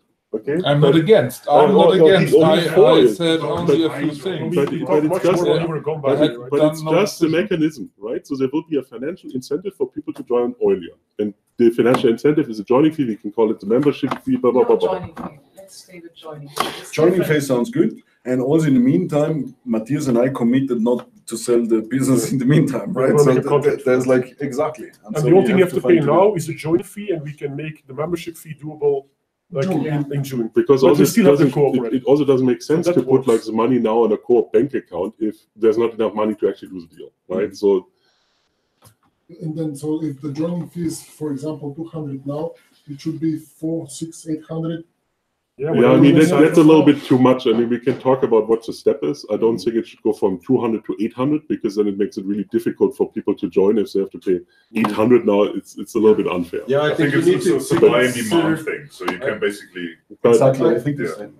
I think there is also some amount of psychology involved. Like some people will at some point say, "Oh, I don't want to join anymore because I really missed out on this great deal, and now it's like double as expensive or whatever." And then people that would have always otherwise be maybe even a great fit that would have been able to work 100 hours will say like, "Ah, no, I missed out on the good deal already. Now I'm not interested anymore." I mean, there's some extent of this. Like, of course. Anyway, as Uwe and as we are quite surprised of the number reached on our first round, and I don't think it will last even 6 months to fill what we have to fill. So the question is not that important. Yeah, but then we have to ask all the people who can only pay 2K in 6 months, what's the earliest date they can pay? So even 3 weeks, we get all the members, we still have to wait to do the acquisition. Another thing, each of us, if we put, for example, 300 now to start the process,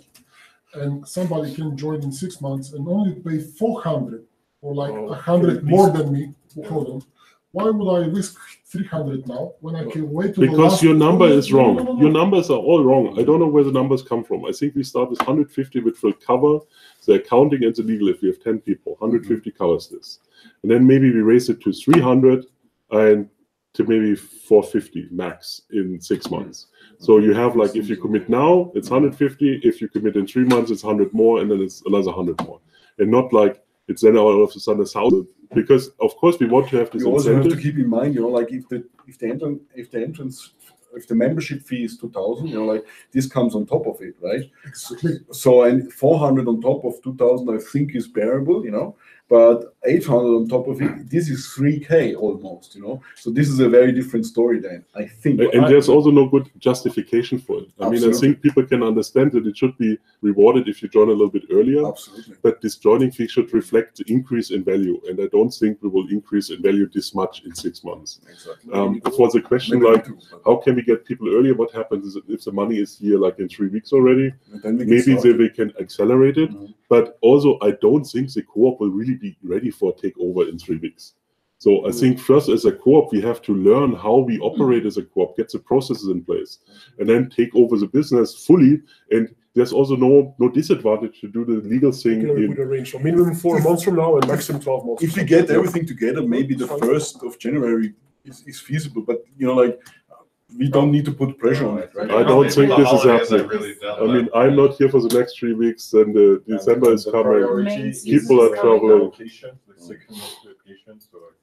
So I think we might have a lot of hands going up that want to join, but we still need to figure out like all the tools and all the processes. And don't forget that we need a minimum of 25 by 2,000 to cover the buy-off. Yeah. Right. What about the Friends of Co-op model? Isn't that something that could have us also buying off? I wouldn't do this. I mean, I think we can introduce the idea right away. Because when we start raising money, then people see and we can tell them, okay, we want to buy some real estate next year. We have some options. We're looking at some ideas. This would be one way we do it. And people can already get on a waiting list for the friend. But also there, it only makes sense to get the money and then also pay interest when we actually have something to buy. Yeah, yeah. So I think we should communicate it start paying interest and tell people. But I don't think that the co-op itself should take up loans to buy business, because that's just putting pressure on the profitability. Yeah, yeah, and if you basically put a strain on the amount of profit you can make now, it also puts a strain on how much you can reinvest into the business. So you're basically slowing down growth by doing this. And we want a number of people, right? So we all think we can do great things together. No, if we fully leverage it now, and we need only one person and the rest is all loans, then yeah, it's not so great. So I think 25 is really a doable number. I'm 100% sure that we will find this number. Me too. Is everybody here very committed to joining at this point, or not? Should we vote again? Yeah. Was it already 15 then, roughly? 12. And it's only there are also people who are remotely here now, but who, if it is presented in a more structured way, I mean, I understand people not wanting to pay the 75 euros to come to this weekend and argue and be emotional and all of this stuff. But if you give someone a one-sheeter and say, this is what you get, these are the benefits for co-op members, here's the price, are you in? I bet there's at least 5 other semi-full-time members here who would join. Yeah. And I can think, I was actually surprised. What did you talk to like John or Josh before that? So I talked to them. I think both of them will join. Yeah. But they also told me that currently is not a good time for them. Right. And also Josh didn't want to like do all this discussion stuff. And John is like doing some new stuff. But if we present, okay, so this is the benefits, this is how it's gonna work. In June you have to pay the actual money. It also gives people the ability to actually come up with the money if the money is not so easy.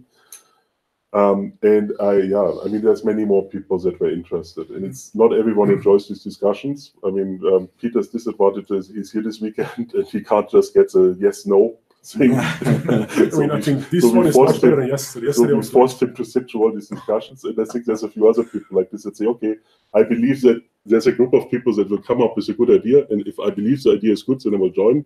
And I don't want to kind of rub this idea. Okay. And I mean, Michael unfortunately came a day late, which means you missed a little bit of the discussion, but it's really good because there's other people that are not in the room that also missed this discussion. So we need to find a way how we can communicate what is it that we actually want to do, so that people can then decide it's for me, it's not for me. Maybe there's even a small feedback round where people can say, hey, did you think about this?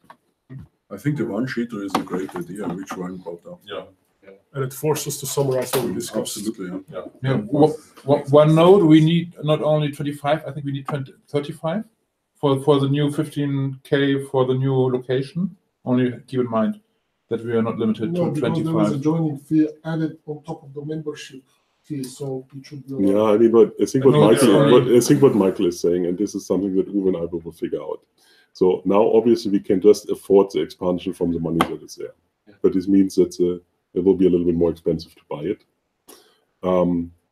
But I mean, for this, I'm also willing to, let's say, okay, once we have this up and running, this is paid from revenues if there's additional value over the 50K or something like this. But I don't want that we just put 10K on the table and say, okay, now we are buying a co-working space business, because that just doesn't work. Absolutely. But I think we also have, we've talked a lot about a few different fundraising mechanisms that we can use once the co-op is formed. Obviously, the addition of new members, even if we can increase the cap of the number of members in the co-op to create more capital, we can also do the Friends of Co-working Bansko, which we've talked about, and we were discussing outside, what types of fixed interest rate loans we could get from different people. With obviously, there's not a whole lot of assets, like physical assets in Co-working Bansko that would be worth enough to put against as collateral, but there are lots of people in the world who do no collateral loans. You know. Yeah, but I mean, I think we should buy stuff with loans that where people normally use loans, like real estate. Sure. Yeah. We should not buy marketing services with loans. No, I mean, like, because in situations, if, like, for expansion, for example, if we're renting a place, then obviously there's not really much assets tied to the costs of fitting out the place, right? I mean, not assets that you can sell, but you still need to buy the What Matthias is saying, construction stuff. we only take on a loan from where it comes from if we have an asset against that. Yeah, potentially. And if the cost of servicing the loan is like saving us money elsewhere, like rent is replaced by loan payments. Yeah, I mean, the idea for the second location obviously is that there will be more membership fees, right? So we invest, but we also get more out of it. It's just like we can't recover it in the first week of operations, or there has to be some money put in, and then it comes out. But maybe at the end of the season, this is also already recovered. Depends on how we structure this, how many people show up. Okay, good. Tomorrow morning we would expect a number from you. Yeah, but that's the question. Is it possible to have the number? Like an exact number, like not like an even number or not? No, I mean, like, no, I mean, okay, so let's assume we do Bellevue, and I think that's going to happen. I think so too. We will basically take out all the cash that's in the company now to make that happen, because we have to prepay rent and we have to do a little bit of construction. Yeah, give us the number without any cash in the company, just the enterprise value. Give us that number. What would be as a value, as an asset within our price? Everything. I mean, the whole company is the asset. Yeah, but what? Yeah. No, because we are adding collocation. But it's just rent. But it's the same. I mean, we will buy some chairs, we will buy some tables, we will buy some stickers for the walls, and everything that the company bought is in the company. I mean, the only thing that's currently not in the co-working Barnsco company is the co-working Barnsco trademark, because I registered it before we had the company, but I will obviously transfer this to the co-op. Everything else that the company owns is in the company. I mean, maybe there's some web servers that I run from personal accounts, but we can just, I mean, this is easy to transfer, but basically everything that belongs to the co-working space will stay in the co-working space, and the co-working space business will belong to the co-op. But in general, if you can buy the co-work for only the expenses made without labor, it's a great deal. Like, it's worth more than 55, so like worrying about a table here or there doesn't really matter. I mean, just to give you some idea, I think last weekend we talked about valuation of co-working spaces, and somebody said 24. Yeah, 24 months, like 24 times the average monthly profit. Revenue. Revenue. What is revenue? Revenue, yeah. So currently the revenue is between 8,000 and 10,000 left per month, which means it's a co-working space. If we would use this valuation, and I think this is also interesting because it will then in the future determine the joining fee, which would mean that currently the business is about 200 to 240,000 left, and we are saying about 100,000 left. 50,000 euros. So there's a significant discount on the business. That's why I want the contract. But no, but because there's this discount, and I mean, I'm happy with this, because this is basically the value that Uwe and I created on top of what the actual money we put in. I'm happy to put this into the co-op, but only if I have the feeling the co-op also puts more future value in. If it's just we put it in the co-op and the co-op sells it next week to WeWork, then yeah. But if you sign the option, then you basically forgo the right to cancel it. Yes, I forgo the right to cancel it, but the bylaws of the co-op determine the values of the co-op, right? And I'm part of the co-op. So now if our bylaws would say we want to sell the co-working business as quickly as possible to a multinational to bring a group of Chinese students in here, then maybe Uwe and I wouldn't do this deal, right? We can change our minds June 2nd. Not so easy, because we have bylaws as co-op. Okay. And because we are part of the co-op. We have a common goal, as Eftim said, right? Yes. Yeah. Okay. I think that's enough for today. Excellent. Okay, that's so one thing we can all agree on in the room. Yeah. I don't know. What's the problem? Let's keep going. Let's keep going. Okay, so plan for tonight.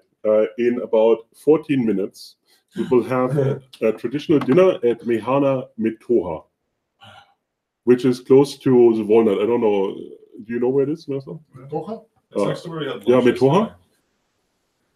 Okay. Oreha, you mean? No, Well, it's on Oreha is a Google Maps. Walnut. We are at Metoha. It's very close. I think it's the next. Close to Oreha. Yeah, it's close. So we walk up there and then find it. behind. Yeah, it's very close. And then the idea is that afterwards we will be at the wine bar again. This time for tonight I actually did a reservation because yesterday they were a little bit miffed that we didn't reserve, and then we showed up in brute force. So tonight actually everyone might get a chair. Oh, no business. There's business at our door. And then for tomorrow, again, it's Sunday, so we will start at 9 in the morning with the breakfast, buffet style, and at 10 the session start, and we can decide in the morning which topic we want to get first. But I think there's a few sessions that we should do bylaws and also looking at the tools. So I think we should really just get liquid feedback on the screen so that everyone really understands what this is. Maybe then also consider somebody was talking about tasks and assignments and stuff. I would very much like to take a vote on our communication tool of choice. Facebook Messenger. No. All right. 5 members left. WhatsApp. Just for that, because I hope we can all agree on Slack and then. Are we doing Telegram groups? Everybody has to start. WhatsApp. This will be so good. Signal. See you all guys tomorrow. Awesome.